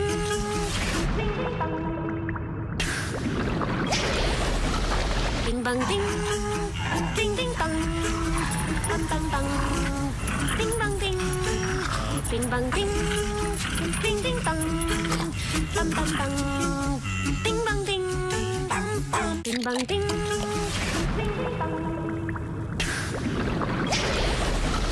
Ding, bang, ding. Ding, ding, bang. Tasha, what you saying? Girl, right here, rushing to catch J.S. Johnson. I gotta renew my insurance. Oh, I with JSJ too, but I don't wait in line. I just pay online. Stop it. How you do that? Just email info@jsjohnson.com and say, sign me up for an online service center. They'll reach out and hook you up. You ain't never have to sign in line again. Amen to that. Save time. Pay online. Sign up for J.S. Johnson's online service center today. Insurance, peace of mind.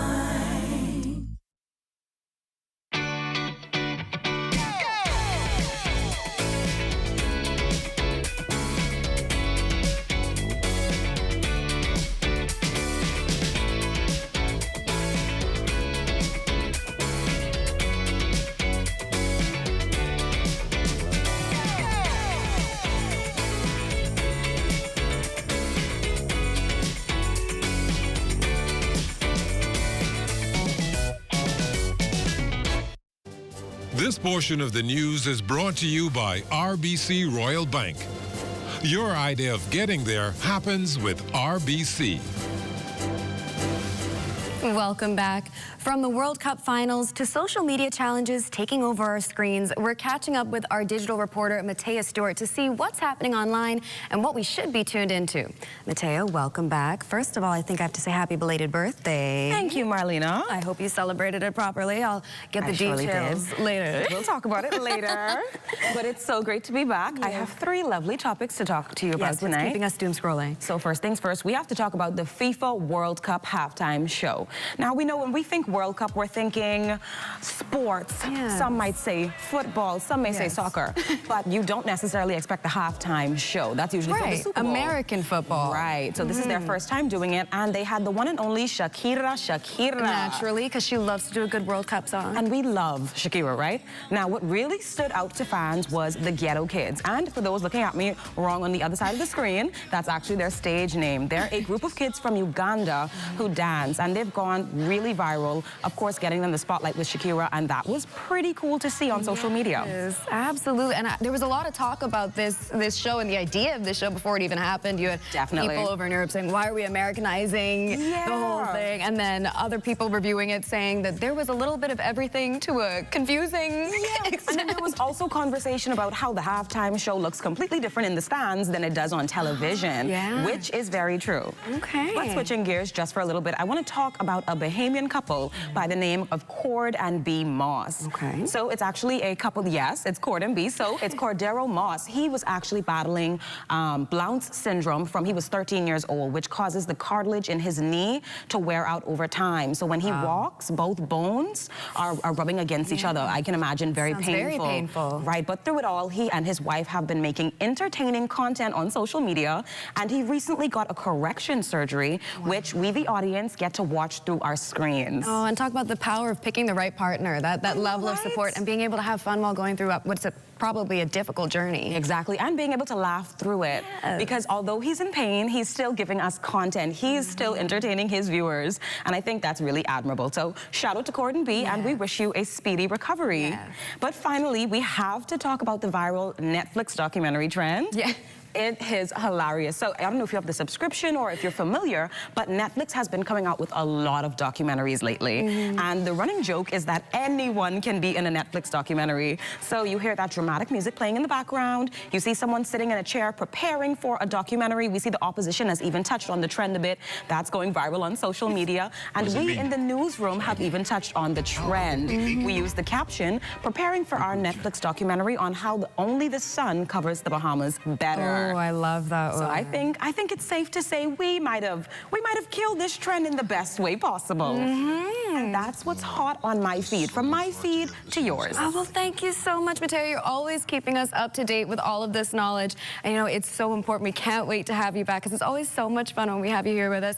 And, you know, when we go to break, you can tell me all about your birthday. But Ooh, you gotta keep that off air. Stay with us. Your access to tonight's top stories is up next.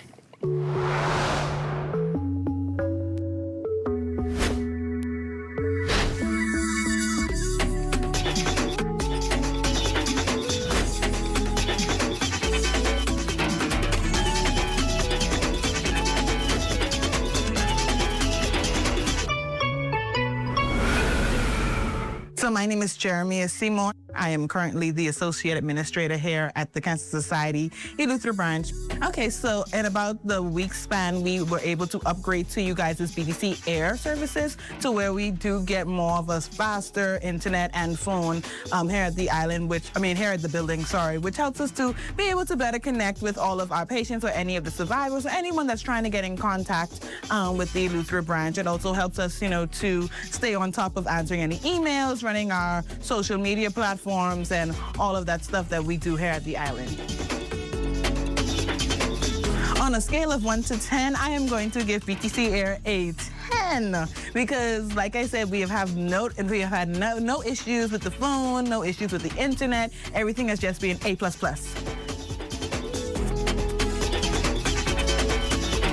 faster internet speed.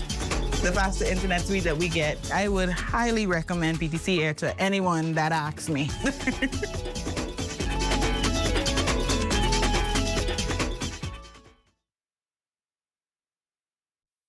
Behind every strong economy is a bold entrepreneur, and we're here to support them, island by island. On Eleuthera, we've helped 122 entrepreneurs turn their dreams into thriving businesses. Through over $3 million in approved funding, the SPDC is strengthening Eleuthera's economy by investing in its leading sectors: tourism, food and beverage, and agriculture. No matter the island, every business we support strengthens the economy, starting with yours. SPDC, Bahamas. Come and visit us at Shop Smart, 'cause everything is here. Yes, we have it all for you. Toys, clothing, office supplies, appliances, custom cut blinds, bedding, drapes, and rugs. Come and visit us on Mackey Street, 2 blocks down from Wolf Road. Call us at 698-1052. Shop Smart, at Shop Smart, at Shop Smart. Oh, everything is here.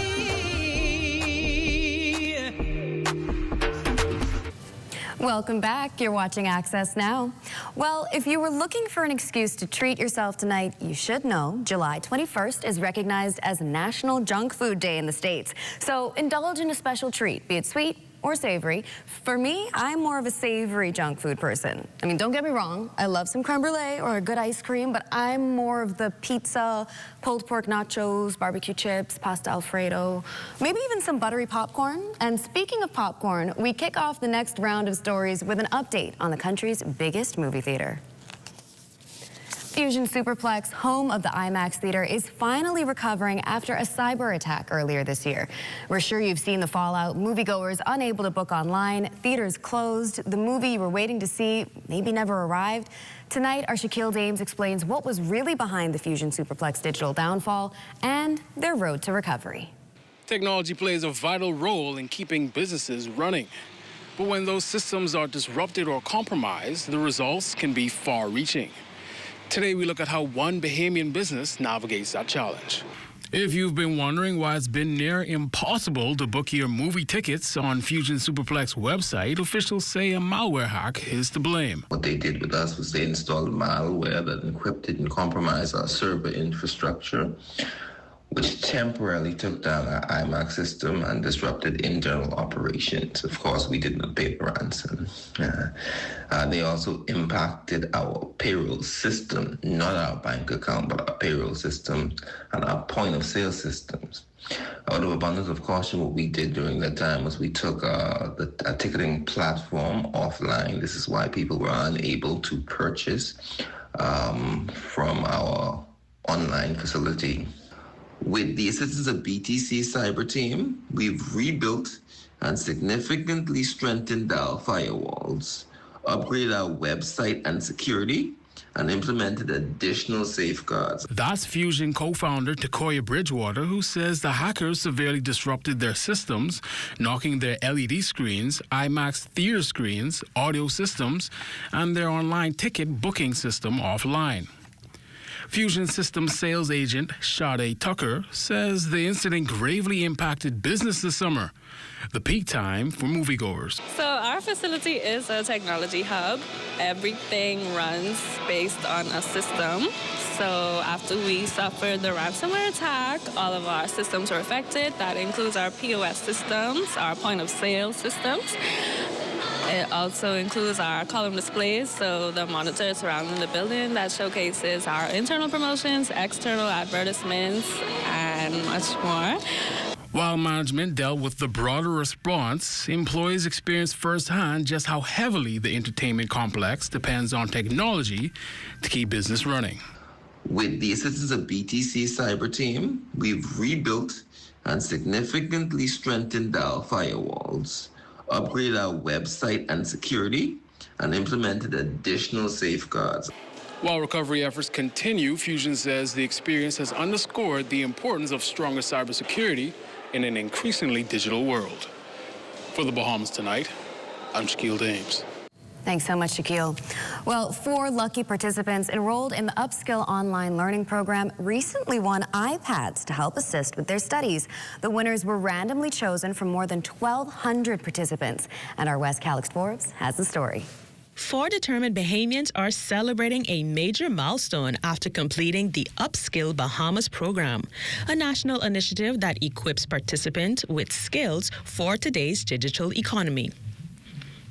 As to the presentation, Senator and Parliamentary Secretary in the Ministry of Education, Science and Technology, Keenan Johnson, reminded graduates that their accomplishments represent more than just a certificate. For a person's head a day, you are a representation of the fact that learning should be ongoing and that we should always provide you with pathways so that you can continue to reskill, so that you can put yourselves in position to better assist your families, and so that you can give yourselves opportunities to be better at what you do. And so I don't want you to take lightly what you've accomplished.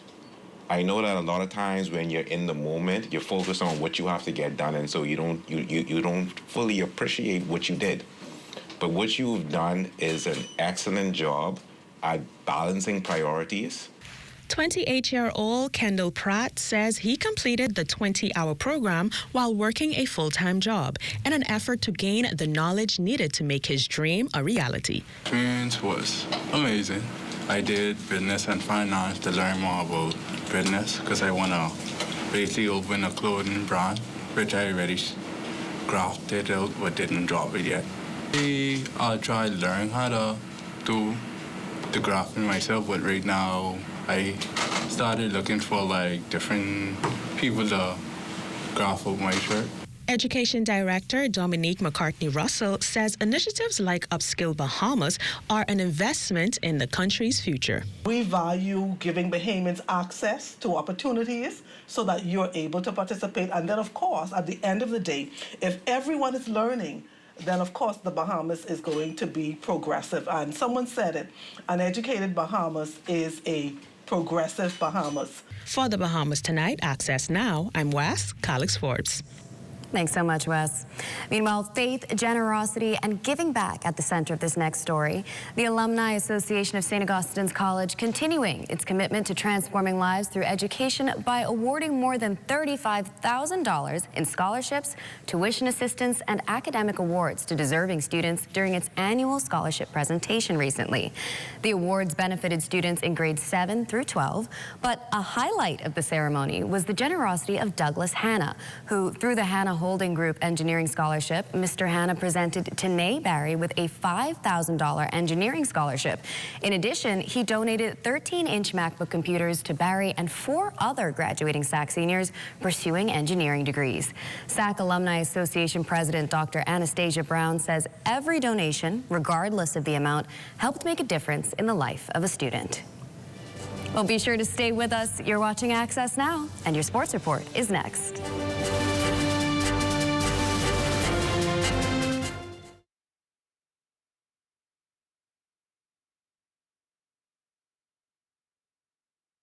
My motto is one girl at a time. If we start with just one thing and we build on that, I think that makes a whole big difference. When we started out, we didn't anticipate having 1,000 children here. Our goal was to reach one child at a time. The whole idea was to find a safe place for them, some place for them to express their talents and their giftings, and also a positive environment for them to be in. I do the work that I do in my community because I see that they can become more than they are. I can see that they will be great in this community. I can see born leaders. And one thing I can say, the change in them has affected their families. If we started something small, it grows, and we have a greater impact on the community as a whole. Crime-free looks like me. Do your part. Join the movement to a safer Bahamas. You're looking at a gorgeous aerial shot of Atlantis Paradise Island. Kudos to our very own drone pilot Isaac Roberts for gifting us with this beauty. And it's time now for sports with Amajal Knowles.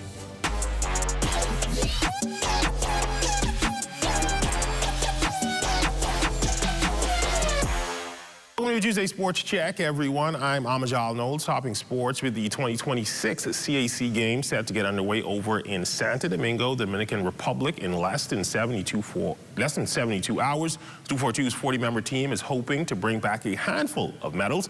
Now, the gate first is a pair of judokas who are certainly no strangers to the podium. Our Swanson Gibson Jr. has more in this report. Bahamian judokas Kara Hanna and Xavion Johnson carry great momentum going into this fast-approaching Commonwealth and CAC Games. Hanna claimed the bronze medal this past April at the Pan Am Games in Panama, while Johnson stood atop the podium claiming gold at the Tahiti Oceania Open this past June. The two have the utmost motivation heading into these series of summer games. Being able to medal there was great. However, all these are just stepping stones towards the bigger goal, which is the Olympics. But right now, our main focus is the CAC and the Commonwealth. So now CAC first.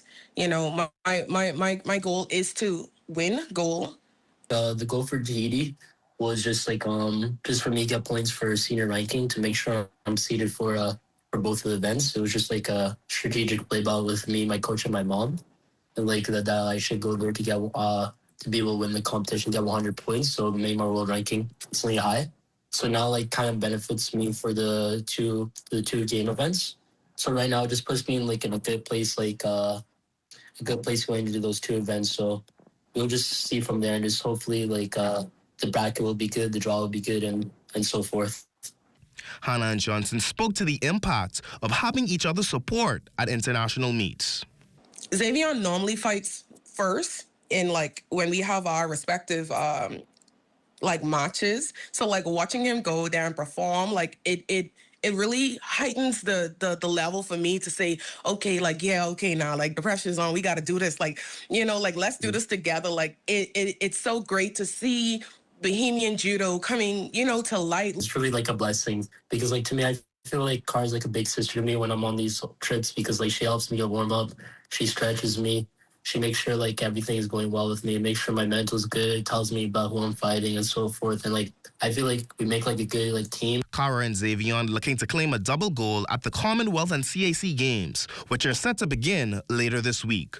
Reporting for ZNS Total Sports, I'm Swanson Gibson Jr. Thanks, Swanee. From the DR to Curacao, the Bahamas men's national volleyball team wrapping up play at the Gazoa men's Final Four. The Bahamas would take on Trinidad and Tobago on Monday night in the bronze medal match. The 2-4-2 would put up a valiant effort, but ultimately would fall in 4 sets at 25-20, 27-25, 29-27, and 25-22. To the pitch, the Bahamas women's national junior soccer team hard at work preparing for this weekend's Gumbe Cup as they prepare to take on several regional rivals. Our Michelle Butler paid a visit to the Roscoe Davy soccer pitch to see how the practices are shaping up. The final preparations are underway as the Bahamas Football Association's under-15 girls national team gets set to take the field this weekend for the Gombe Cup. Throughout the week, the squad has been sharpening its skills, building team chemistry, and focusing on the details that will be key against their international opponents.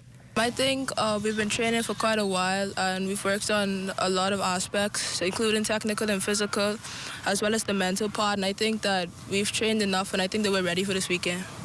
While the team's goal is to deliver a strong performance, the experience also provides an opportunity for the players to continue developing their individual game. Each training session has offered the lessons they hope to carry with them both this weekend and throughout their careers.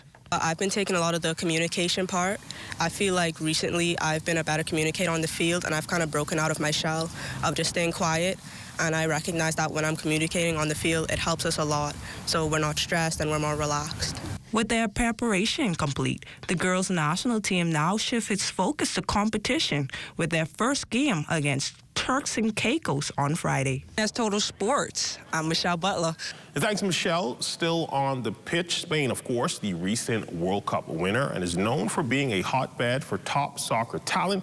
One of our very own is headed there to sharpen his skills. Our intern, Zaria Stapleton, has that story. Since it is currently soccer season, we have to highlight our soccer athletes. Dylan Archer, a graduate of Windsor School, is taking his soccer skills all the way to Valencia, Spain, and is planning to go beyond just a college career. Part of the traveling that I do is mostly for soccer, so it's fun just being able to express myself in a sport that I love in different countries, representing the Bahamas as well. I don't think the goal is as far as you think it is. If you continue working hard, just being consistent to where you are now, you're gonna make the next step very quickly. Dylan spoke about what inspires him to play and opportunities soccer has opened up for him. I'm pretty excited for my next step in my football career. It's gonna be a bigger step, better competition, better coaching. So I'm really excited to see where this takes me. You know, if you love something, then it doesn't feel like work. So you always want to do it, and doing things that you love every day, you're just gonna get better at it. So Archer is an example of where dedication and discipline can take you. Reporting for ZNS Total Sports, I'm Zaria Stapleton. Thanks, Zaria, and that's been a look at your sports on this Tuesday. I'm Amajal Knowles, signing out until tomorrow.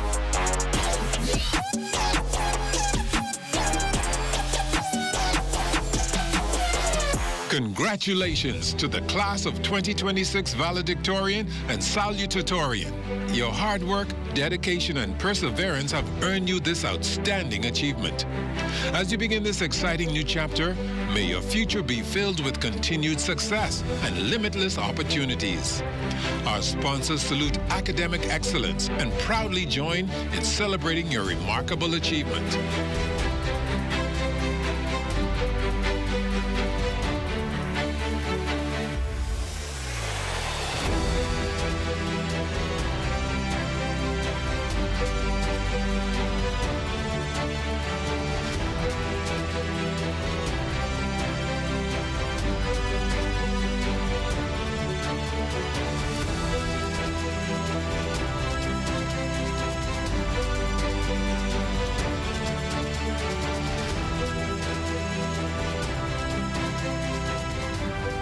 As always, congratulations to those graduates. Well, that does it for Access Now tonight. Stay tuned for the rundown with Howard Grant. Good night, everybody.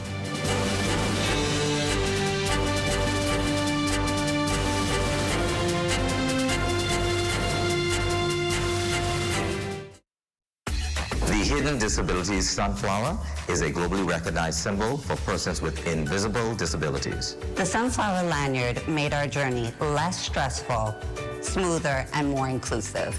REACH is proud to support the Hidden Sunflower Scheme, which makes the invisible visible. So far, the Nassau Airport Authority and the Nassau Cruise Port are Sunflower certified. So if you see someone with a sunflower lanyard, always remember to be patient and ask if they need some help. Please be kind and always remember to show respect. We wish to encourage more hotel operators with amenities such as water parks, restaurants, cinemas, government offices to join this initiative, making the Bahamas a more sunflower-friendly country.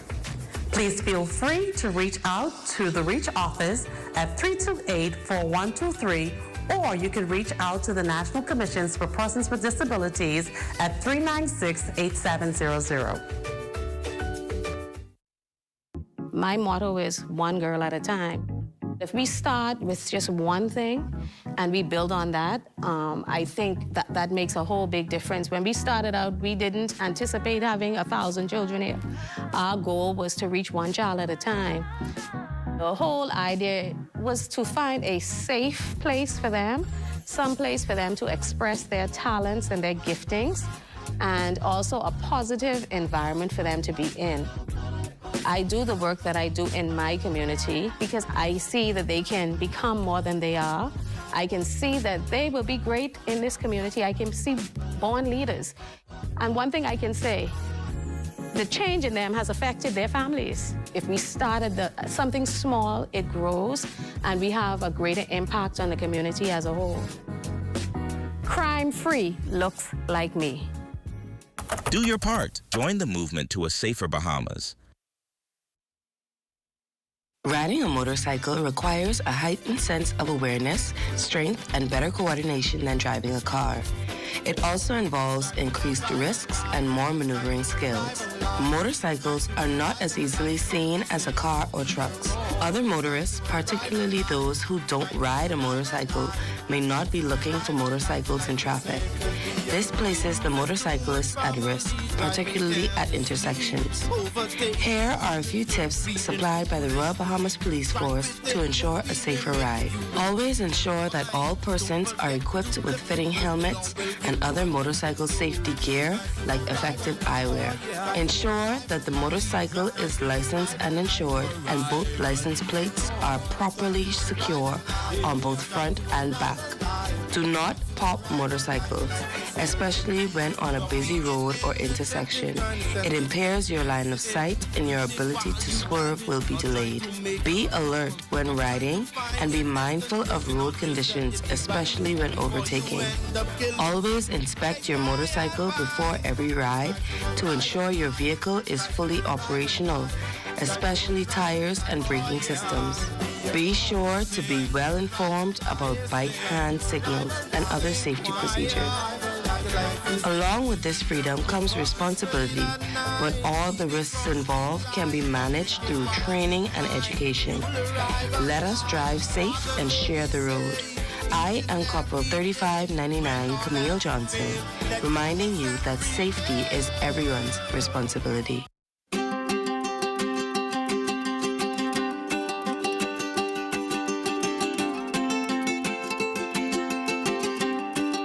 I'm here at the Dixon Hill Lighthouse in San Salvador to let you know that marine protected areas make dollars and cents. A well-designed and managed network of protected areas can generate income for nearby communities. From MPA managers to lodges to eco-tours, there is money to be made.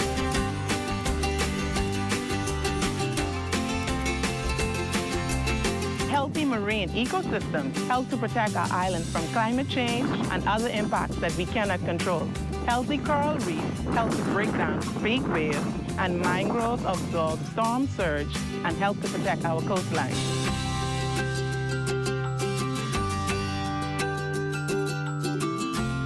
Older and larger fish tend to carry more and healthier eggs than younger fish. fish replenishment areas will allow fish to grow bigger and ensure that we have more fish now and in the future. In a replenishment area, fish are free to grow and reproduce. As their populations increase, more fish will spill over into other areas where fishermen can increase their catch and their income. I support the establishment of a marine protected area on my island. I support the establishment of marine protected areas on my island. I support the establishment of marine protected areas on my island. I support the establishment of a marine protected area on my island, and you should too. And you should too. And you should too. And you should too. See the future with Bahamas Protected.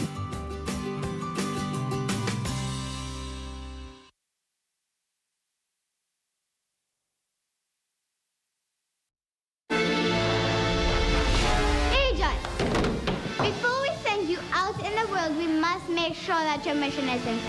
Yes, Mom! Agent 1, what is a touch? Physical contact, Mom. Agent 2, what is a good touch? Touches that make you feel alright, Mom. Such as? A high five, a handshake, even a kiss, Mom. Good. Now, Agent 3, what is a bad touch? Touches that make you feel not so good, Mom. Like a slap, a kick, a pinch. And most important, if someone touches your private part. And what do we do when someone gives us a bad touch? You tell a trusted adult, Mom, for help, Mom. Tell them, don't do that, Mom. Agent, I see that you understand. Now it's your mission to spread this information. Just remember that good touches are okay. And bad touches are not okay. So, Agent, go spread the word. Yes, Mom.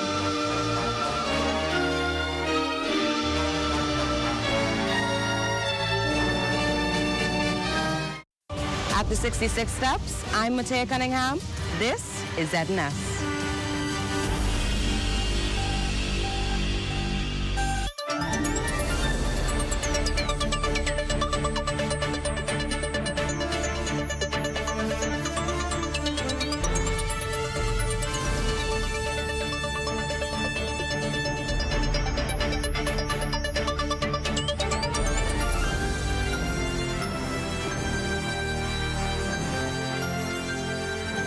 Good evening, ladies and gentlemen, and welcome to The Rundown. It is a beautiful evening this evening. I'm always grateful to be with you. We're out here, still in the thick of summer, counting down the days till the children go back to school. Praise Jesus. It is a beautiful day, and I hope that you guys are good out there. I hope everything is good. I know a lot of things was in the news, and you're looking to be able to have this conversation now tonight. It's a special night for me because I've been looking to have this conversation for some time.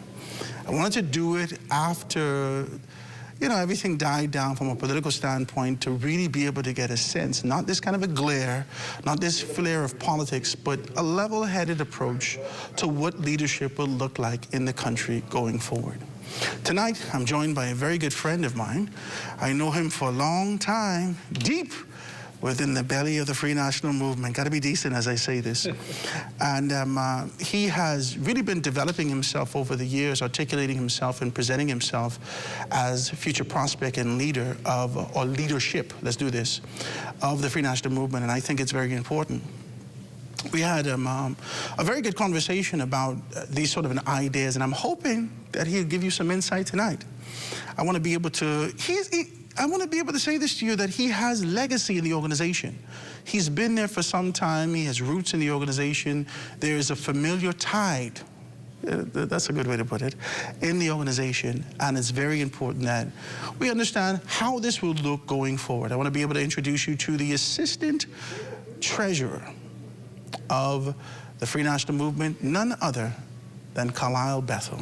My brother, it is wonderful to have you with us this evening. Got to touch my hand. Praise God. Thank you. First half of them been on my show. I just want to be I don't know if that's a good or bad thing. No, that's a good thing. That's a good thing? All right, good. It's a good thing. Introduce yourself and let persons know who you are. Thank you, Howard, for having me here. Absolutely. Thank you to the entire ZNS staff that makes this show possible. Thank you to the Rundown for the continuous good work you do in discussing the pertinent issues of the day. Good evening, Bahamas. My name is Carlisle Bethel. I've had the pleasure of being involved in community service initiatives and organizations throughout my life. And one of the ways in which I choose to serve is through politics, and in particular through my work with the Free National Movement. As you mentioned, I'm the current assistant treasurer. I'm a past Torchbearers Youth Association president, 2 terms. And I've served in a number of different capacities throughout the years in the Free National Movement. It's a pleasure to be here. Rich legacy in the organization. Talk to me about that. Now, we know that proximity, if the name is familiar to you, if you don't necessarily know, Carlisle Bethel is definitely an extension of Carl Bethel. Now, we know him to be able to serve significantly, and that's your father. Now, we don't want to diminish your push, your position, but we want to be able to get familiar with an understanding that this is not something that just, you know, just casually walking into. There is a strategic approach to being able to understand that you have a bigger part to play. Talk to me about when this started for you in terms of your service. You said you served community for a long time. Talk to me about when this started. Yeah, so Carl Bethel is my father, a phenomenal man who has done a wonderful job in instilling the principles of service into the characteristics, not just of me, but all of my siblings. We grew up in quite a big, large family, about 4 other siblings, 5 of us in the house. And my father was always big on being a man of community, a man of country, and using the blessings that you have and using the talents that you have to help other people. He carried those principles through his life. And as a result, when I was growing up, I was always around politics. And so I grew a natural interest in it. But I also had uncles in the priesthood, an uncle in the priesthood, and so I grew up around the church quite a bit. I'm very involved in the Anglican Church. I'm a member of the Anglican Church Men. I grew up around business and finance. My mother was in my view one of the best employee at the bank. She was a loan officer, and she was big on discipline and doing the small things consistently and doing them consistently well. And all of those things just kind of culminated together into me being involved in the day-to-day of politics. And a big thing with me is service to other people. Service to community, and as a result, I have found that politics is one of the best ways to positively impact the lives of other people if you do it correctly. And I've set out in my journey through politics and through life to use whatever opportunity I have to help other people. You know, what's an amazing thing to me is how, you know, great men in our society, you can always be able to tell about the embodiment of their children, what their children gravitate towards, whether or not they pick up this sort of a trade that they have, whether or not they seek to follow in their footsteps. You took a piece of your mother and your father, because your mother's in finance, and correct me if I'm wrong, either you're CPA, you're moving towards it. Talk to me. No, I'm in finance, so I have investment advisory, CPA's accounting. So I'm more finance. Okay, finance, okay. Right? So you pick up a piece of your mother and your father with the encompassing all of these things. How did that happen? Were you encouraged to do that, or this is just a natural gravity to move to, like gravitation towards that? Right. I'm very big on learning from other people. And so a lot of times when I'm in new spaces in particular, when I'm striving to do something, I first take a lot of time to sit back, watch, listen, and learn. And that has served me tremendously throughout my life. I'm able to learn the good things that people do. I'm able to see, you know, some of the mistakes that they may have made, and okay, I could avoid that and do this and pull from this person and pull from that person and take the good things. And I've been blessed to be, throughout my life, to have wonderful people in my life to teach me a number of good things.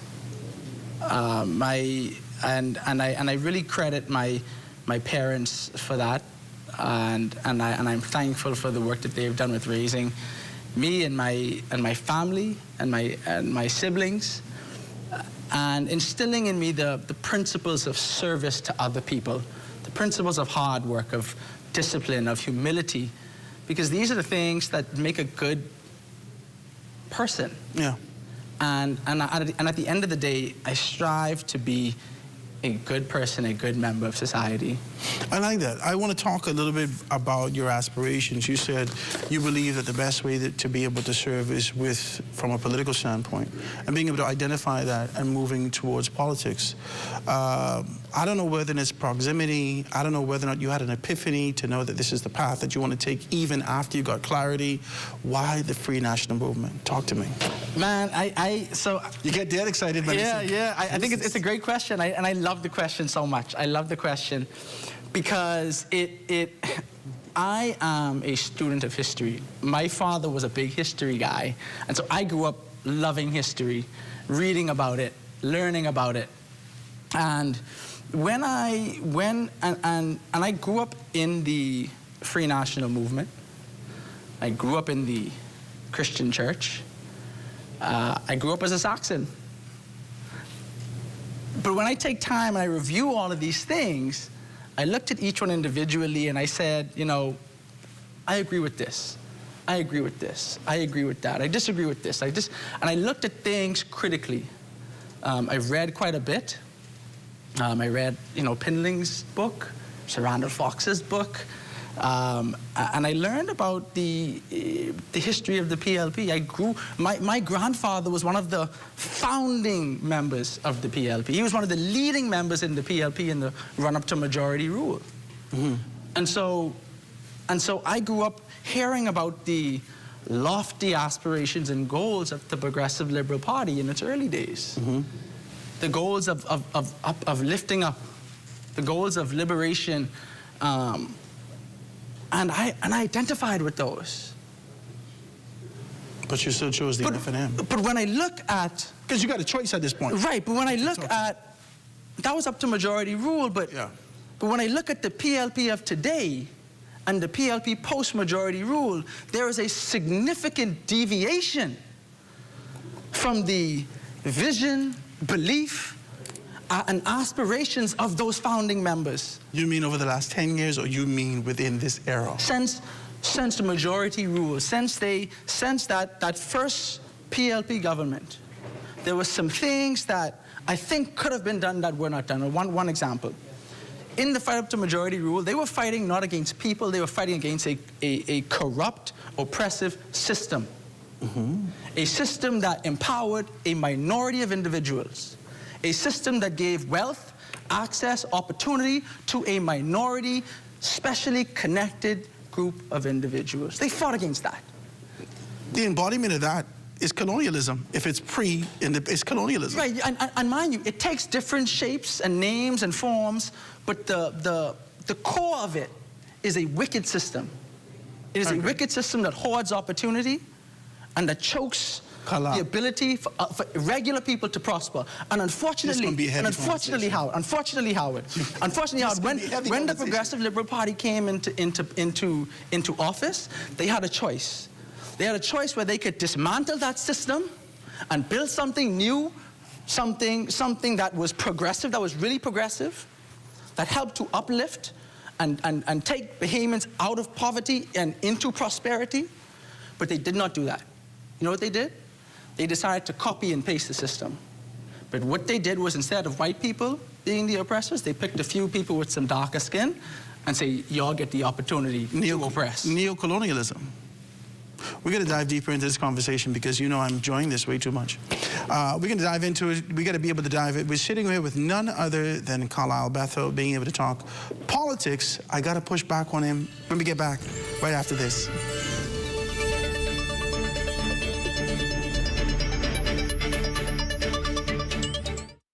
As we continue to develop the orange economy of the Bahamas and empower our artists and artisans, we as a government intend to show tangible support. We are therefore requesting our Bahamian artists and artisans to submit images of their handmade, authentically made Bahamian products and prices as we move to produce a live digital booklet with Bahamian-made works. With the creation of a live booklet, artisans can always submit new works to be included. It is our intent to use this book as a catalog for the purchase of items by all senior government officials for gifts, display items, and the like. Ministers, permanent secretaries, members of parliament, and ambassadors will be supporting our orange economy by the purchase of items and in sharing this book to the wider global creative community. We are committed to grow and expand the orange economy of the Bahamas. Let's swim Bahamas, bring water hazards to an end. Let's swim Bahamas. Water safety rule number 7, boating safety. Always wear a life jacket, especially if you are a weak or non-swimmer. Let's swim Bahamas, bring water hazards to an end.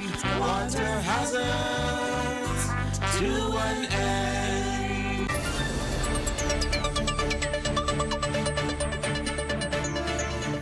And we're back, ladies and gentlemen. This is The Rundown. I'm Howard Grant. We're sitting here with none other than the great Carlisle Bethel. Here's being able to talk to us, Assistant Treasurer of the Free National Movement, current position, and he make sure let me know, past president of the Torchbearers twice. You see that? He slide that in there. That's where I got my political training wheels.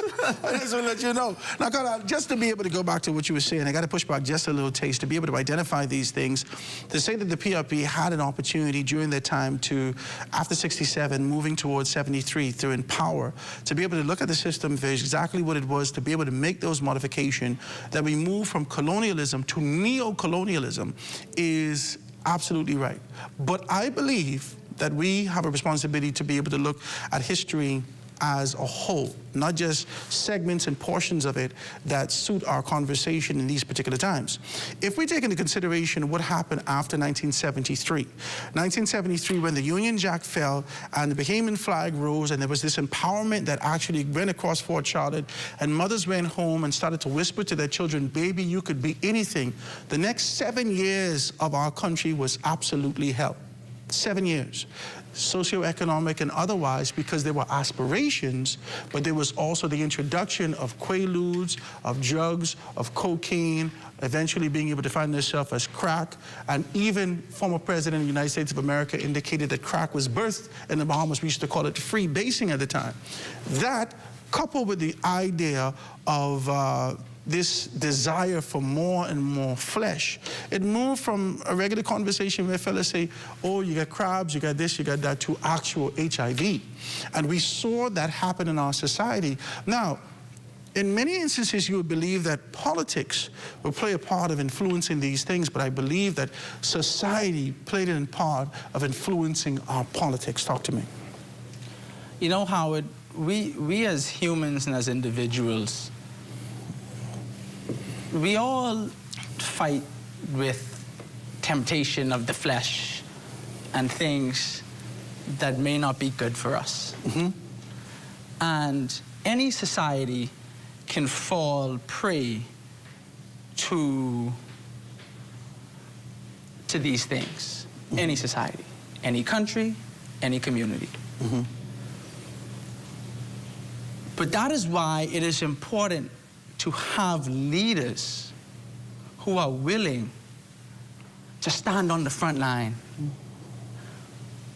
who are willing to do the things necessary to build a community, a society that is healthy. Let's take a segue right here. And so on that, in 1992, when former Prime Minister Ingram came in, the society was facing those pressures. But he was able to do something to turn it around. So to say... Identify the something. No, I mean, the list is long. We could have a conversation about it. Give me 3 of the list. One is when you look at economically, he opened up the economic door to prosperity for the average Bahamian. In which way? In introducing what I believe is the largest transfer of wealth from the minority concentrated to the mass majority, which is the introduction of the Bahamas International Stock Exchange, BISX. Okay. For the first time, Bahamians were allowed to have private ownership into the largest companies in this country. Okay. Secondly, he introduced a new model of economic development, mm-hmm. public-private partnerships, mm-hmm. with the Arak Port development. He showed that government and private sector, if done properly, can work to expand economic opportunity for individuals. Okay. And so thousands of Bahamians now have ownership in an industry which they previously did not have before. And then the last one was that he introduced a sweeping group of legislative policies that reformed labor in this country. He introduced the 40-hour work week, he introduced minimum wage, and he introduced unemployment benefits at NIB. And so what he showed individuals and Bahamians was that there is a way to prosperity in this country, and this country can work for you, and this government, your government, is here to do what it can to move you from poverty to prosperity. And that sparked the hope in the little boy and the little girl that you spoke about at the top of the segment. That you said it like that. Because historically, the Free National Movement, even from its days of the inception, after 1992, that first season, when we spilled into 1997, the Free National Movement was identified as not only the Free National Movement, but the acronyms had taken a shift. The acronyms had taken on a shift to be able to be identified as the Foreign National Movement. You're familiar with this, okay? The concept and idea that you talk, whether that's BISICs, whether that's the PPPs, whether that's the 40-hour work week, many would argue that this structure was designed strategically and specifically to ensure that the environment, similar to the Commercial Enterprise Bill, that this was an environment that was created locally to ensure that you could usher in external labor forces or expats to be able so everyone could expedite whatever their ideas are, their desires are. If you look at the organization from leadership, that's why I say let's take a segue. You talked about leaders who built. The Free National Movement had shifted its entire name socially because for a great deal of the people, a lot of the emphasis was focused on, hey, how are we going to take care of these foreigners coming into this particular space? The PLP has always, whether in their language, in their thought, or in their deed, created an environment, whether you agree with it or not, to be able to ensure that the society, this social concept is what they call rising tides lift every boat. This is some of the things that they would have said. This contrast between them would say to us that this type of leadership may have never fit the Bahamas. I want to push back on you a bit. And I think this is where we get into the difference between the FNM and the PLP and why I identify with the FNM.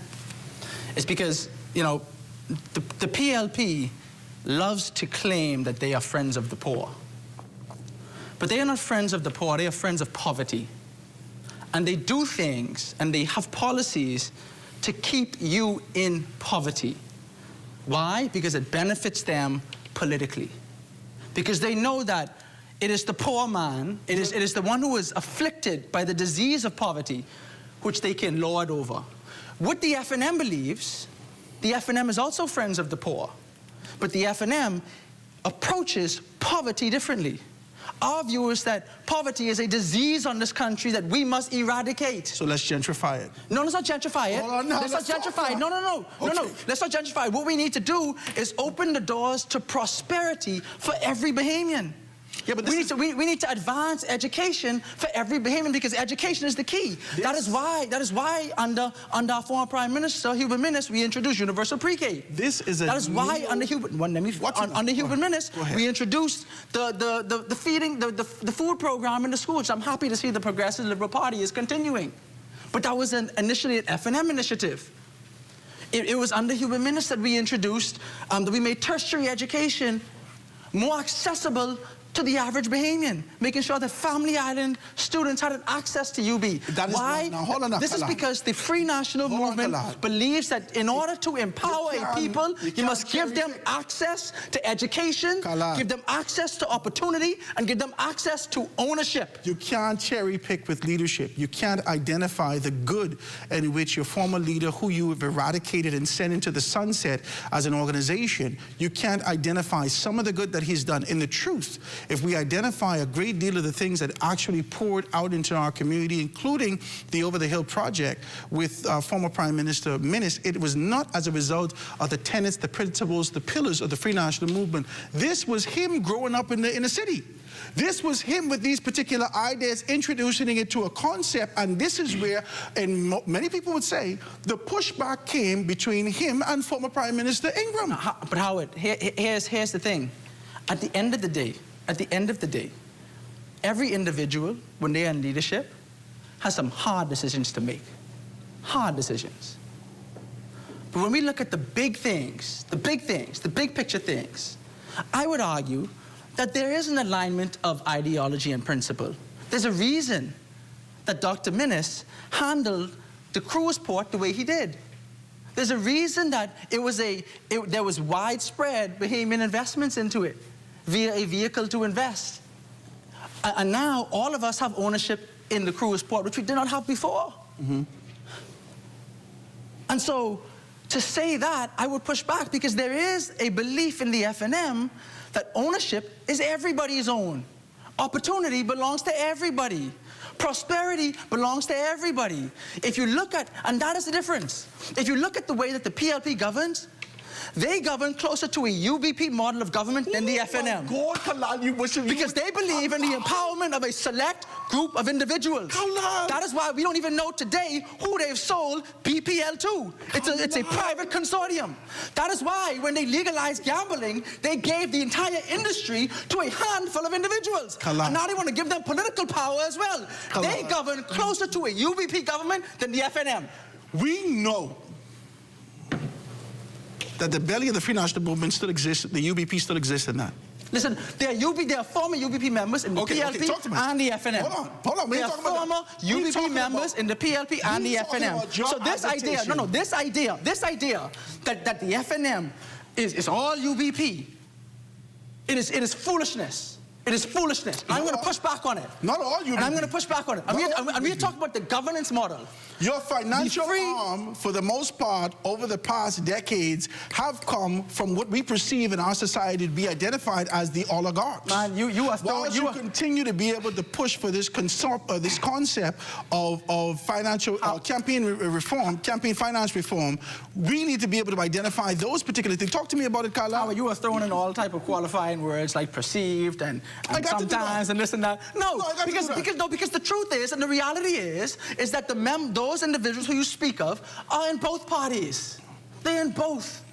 The difference is when a party is in power and they have a decision to make on a particular industry or an economic opportunity, who do they give it to? And history has shown since majority rule, the PLP gives economic activity ownership to a select group of individuals, a handful of individuals, and the Free National Movement opens it up to everybody. That is crazy. You look at the port, you look at port development, everybody. We got to take this break. Nassau Cruise Port, everybody. What about the feeding program? It was no one went hungry in this country. You need to stop. Civil servants, none of them missed a paycheck. Let's take a quick break. Let's be honest. We're going to be right back with Carlisle Bethel.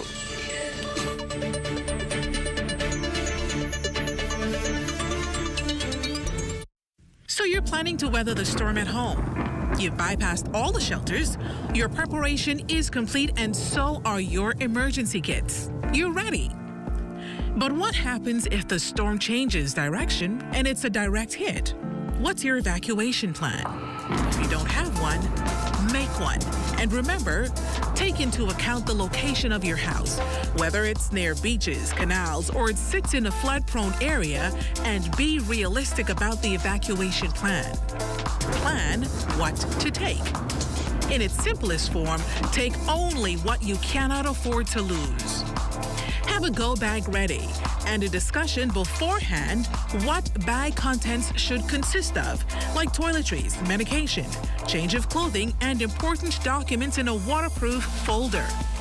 Take inventory of your home, pictures included.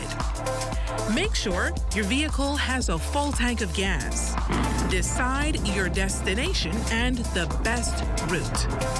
If you can't get out, find safety in the highest level of your home. And as always, be sure to pay close attention to the ZNS network for weather updates. This season, be weather smart, weather safe. My name is Omar Ferguson. I've been disabled now from 2009. What inspired me to start my own business? It was the determination to know that I still had something left in me, even though a lot of my independence, my mobility was being restricted. In my disability, it's kind of hard finding the investors or the capital. For example, national insurance The benefit that we receive, it's a lifeline. And in any business that you're going to take, it's going to be a risk. We're not looking for handouts, but we want you to understand that we still need a little special care. This literally gives us a backbone that, hey, we could actually stand someday. This is the business I know it's going to be a risk. Even going through that process, I'm still dependent on national insurance. Overall, being in the program itself has put me in a place where I feel young again. I feel like anything is possible. I would say to others with disabilities, look around your community, just like you guys said in one of the modules. See what is needed in your community and go for it. Don't be afraid, just go for it. For more information about how the SBDC can help your small business to make a big impact, give us a call at 461-7232 or visit sbdcbahamas.com. So how's your preparation going? By now, you should be completing home repairs since the last storm, updating and replenishing your emergency kit, and paying closer attention to the ZNS networks for earlier than normal developments in the tropics and general storm tracking. Hurricanes don't wait. Why should you? This season, be weather smart, weather safe.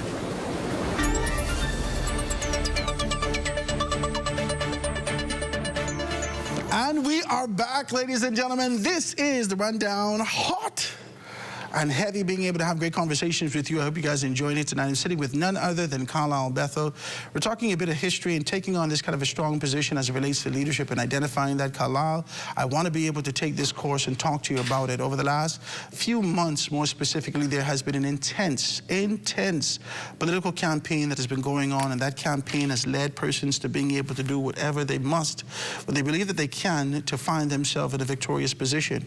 For the very first time, you know my former affiliation with the organization, with the Free National Movement. For the very first time, I would have seen an organization that was unfamiliar to me. I want to say this to you.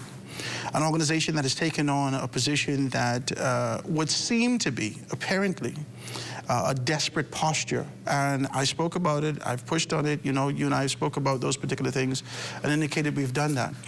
I think, and we've also seen, when you've taken on this kind of a position on the stage, the rally stage, we would have seen a great deal from you, not you as an individual, but the organization in the past, always being able to lead with a significant sense of integrity.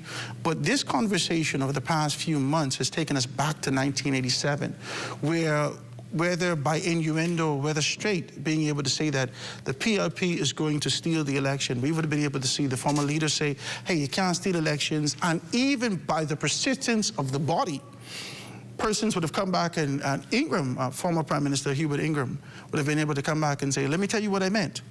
I want to play just a real quick clip of what you would have done on the campaign trail, just being able to talk about those things. Guys, run that clip real quick.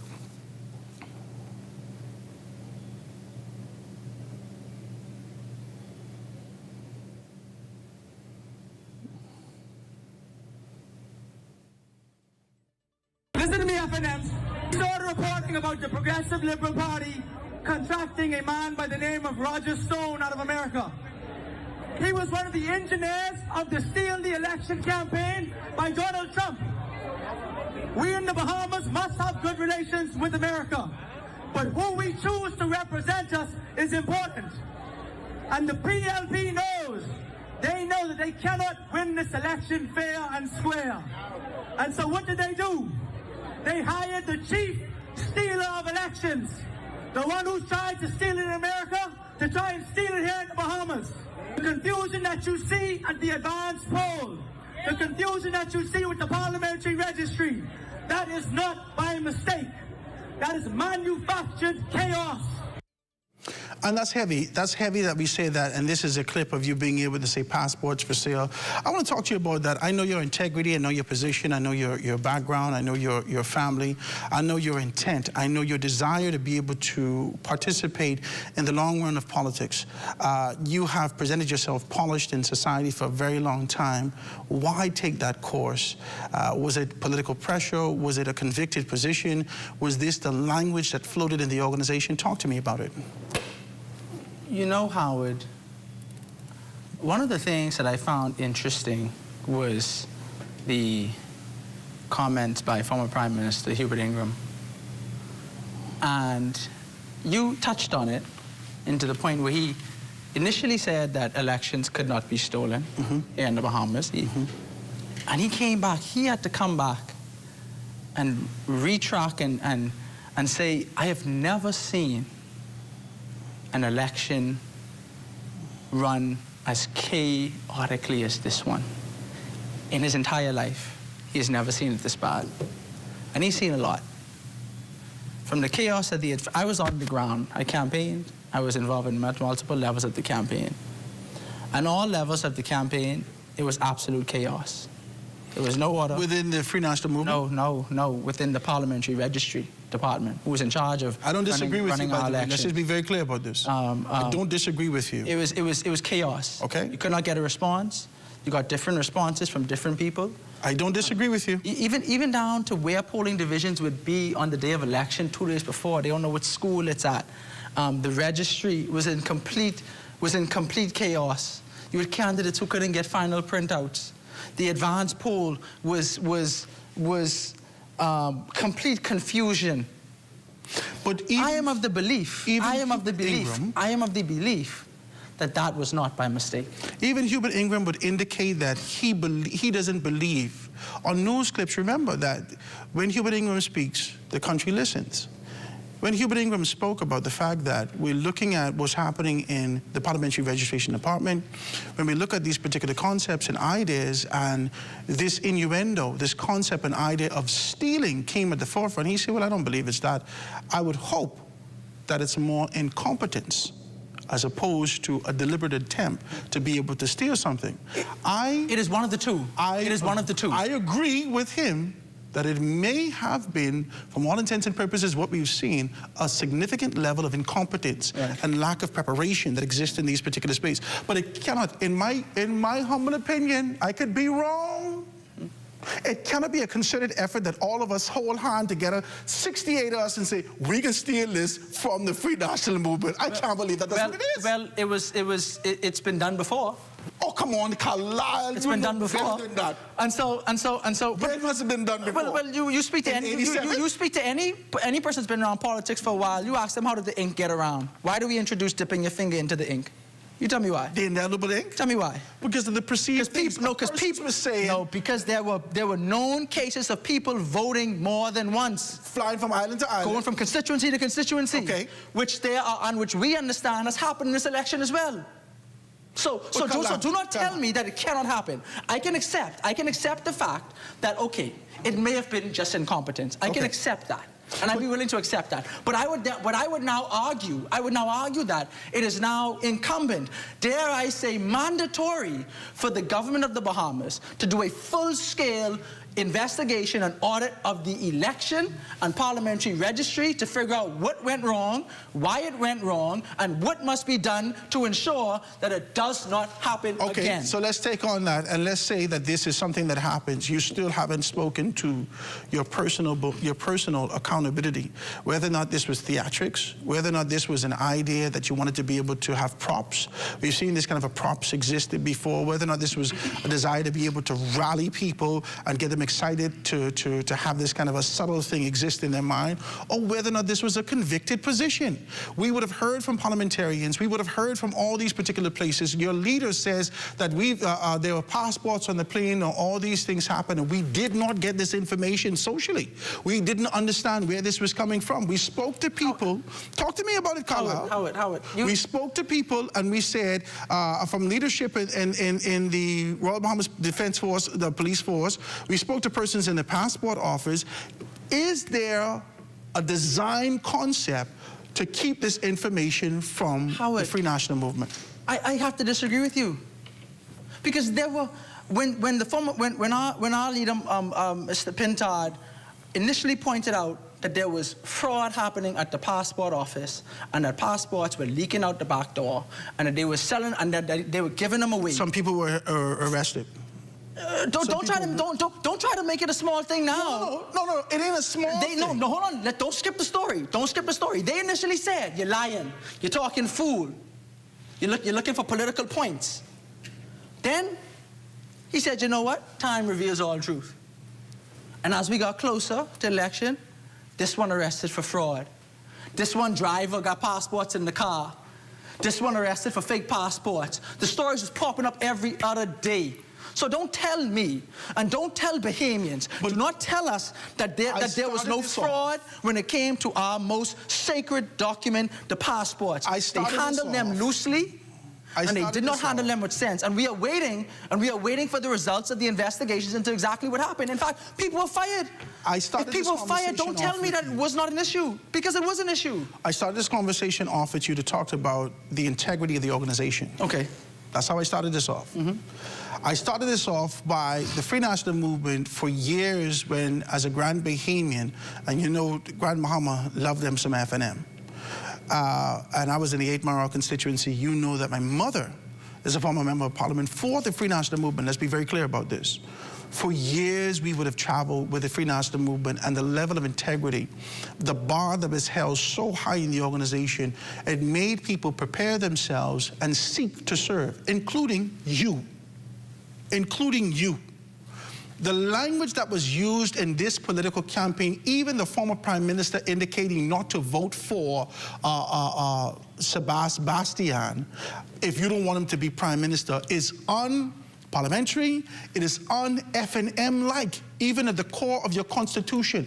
Where is the accountability for the language, the posture, the actions? Despite everything that was going on around you, the Free National Movement had a standard, always has, that everyone could have looked up to. And this is where the concept and idea of the beacon may have come from in Brandville, because the beacon existed in the Free National Movement. What happened? I'll say this, Howard. What happened? I will agree that there's a reason we are still in opposition. We did not, whether that is we did not run an effective campaign, we did not resonate, we didn't do something right. I fully agree with you on that, and I accept that. But that is why I am a supporter and I am an advocate of a full-fledged post-mortem, a full-fledged, independently, one second. Let's go. A full-fledged, independently run post-mortem, organized and completed by individuals with no connection to the party, because otherwise any results you get will be biased and or incomplete or inaccurate. I am of the view that the FNM does need to figure out what we are doing wrong, because we have now lost 2 general elections in a row, 2 by-elections in a row, and we are not resonating with the people, and we need to figure out what it is that we are doing wrong and how we need to fix it. Let's take a quick break, guys. We're going to talk about fixing it and how the future looks for the Free National Movement right after this.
And we're back, ladies and gentlemen. This is The Rundown. I'm Howard Grant, grateful to be with you on this beautiful Tuesday night, July 21st. We're here speaking with none other than Carlisle Bethel.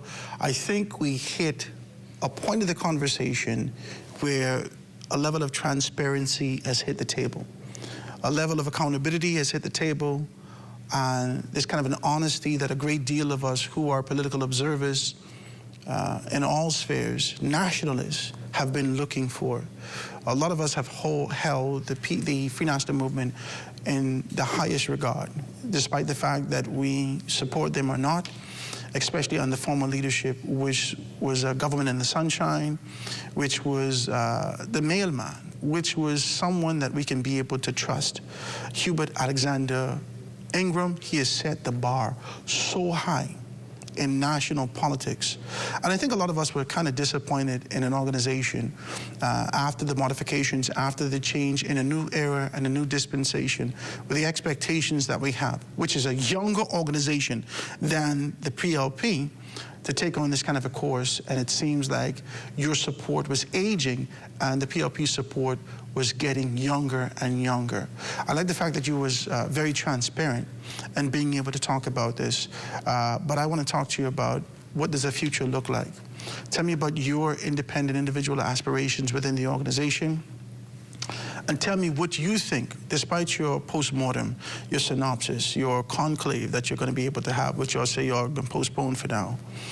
Tell me about what you see, what needs to be done, and what are you willing to do to make those modifications for the change to see growth and development in the organization again?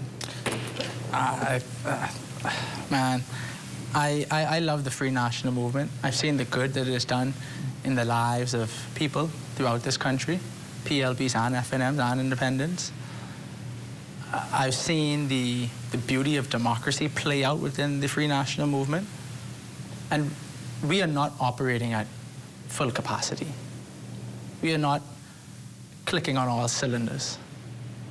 And there are some things that can be done. The good thing is that all of the, as I go around and talk to the two FNMs, and I've talked to many in the party, outside the party, around the country, and I'm really listening.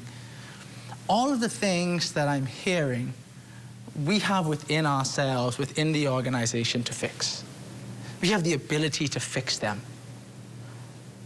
The only question is, do we want to do it? And when I speak to FNMs, when I speak to the overwhelming majority of Bahamians, the answer to that is yes. Yes, we do. So it is now important for the party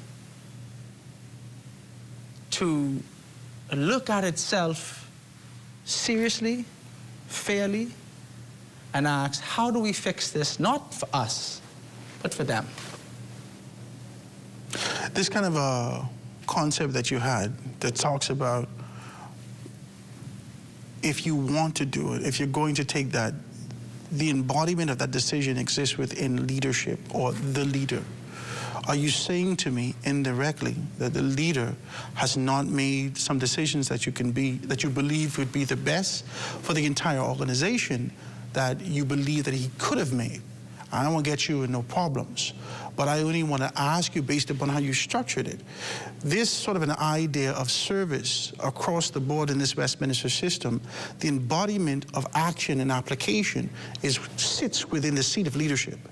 And so the change that you're looking for now exists with an action or an idea that comes from the leader. Are you saying that the leader could have made some decisions that he chose not to make that may have placed the FNM in a position where you've sat in defeat for now over 2 by-elections and 2 general elections? Talk to me. I am of the belief that it is political parties that win elections, not individuals.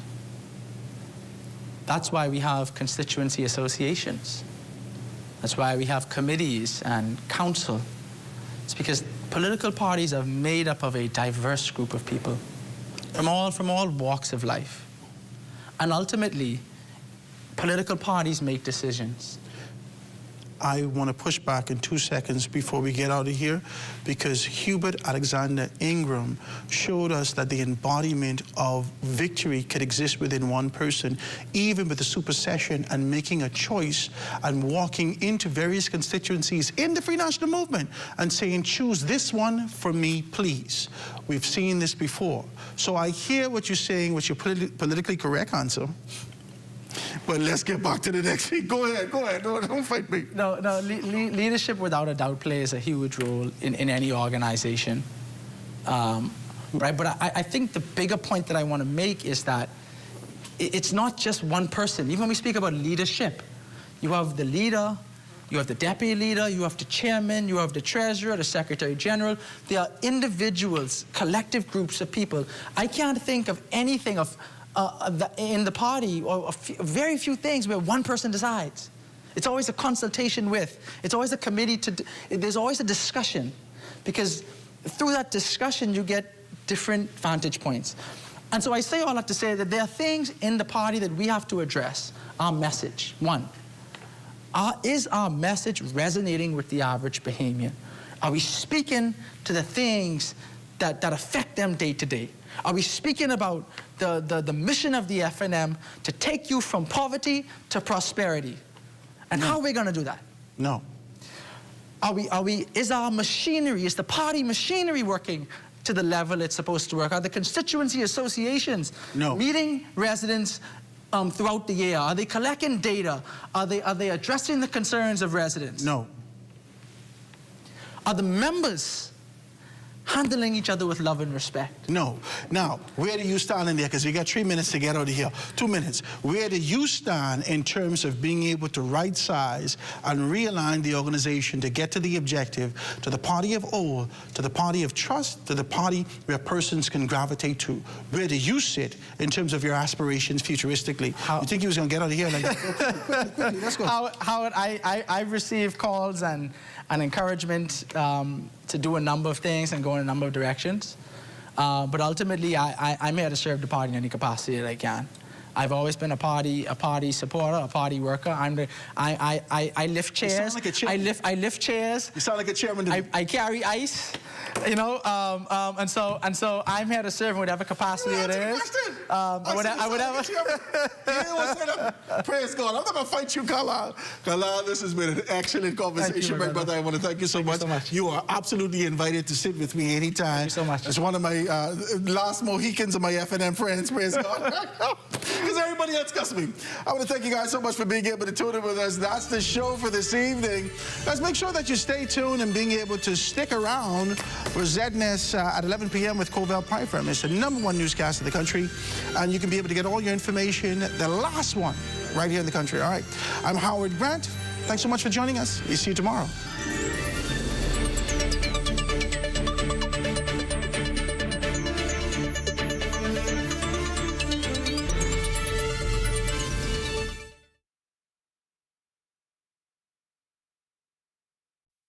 Here are a few things that you can add to your hurricane kit to give it a much-needed upgrade.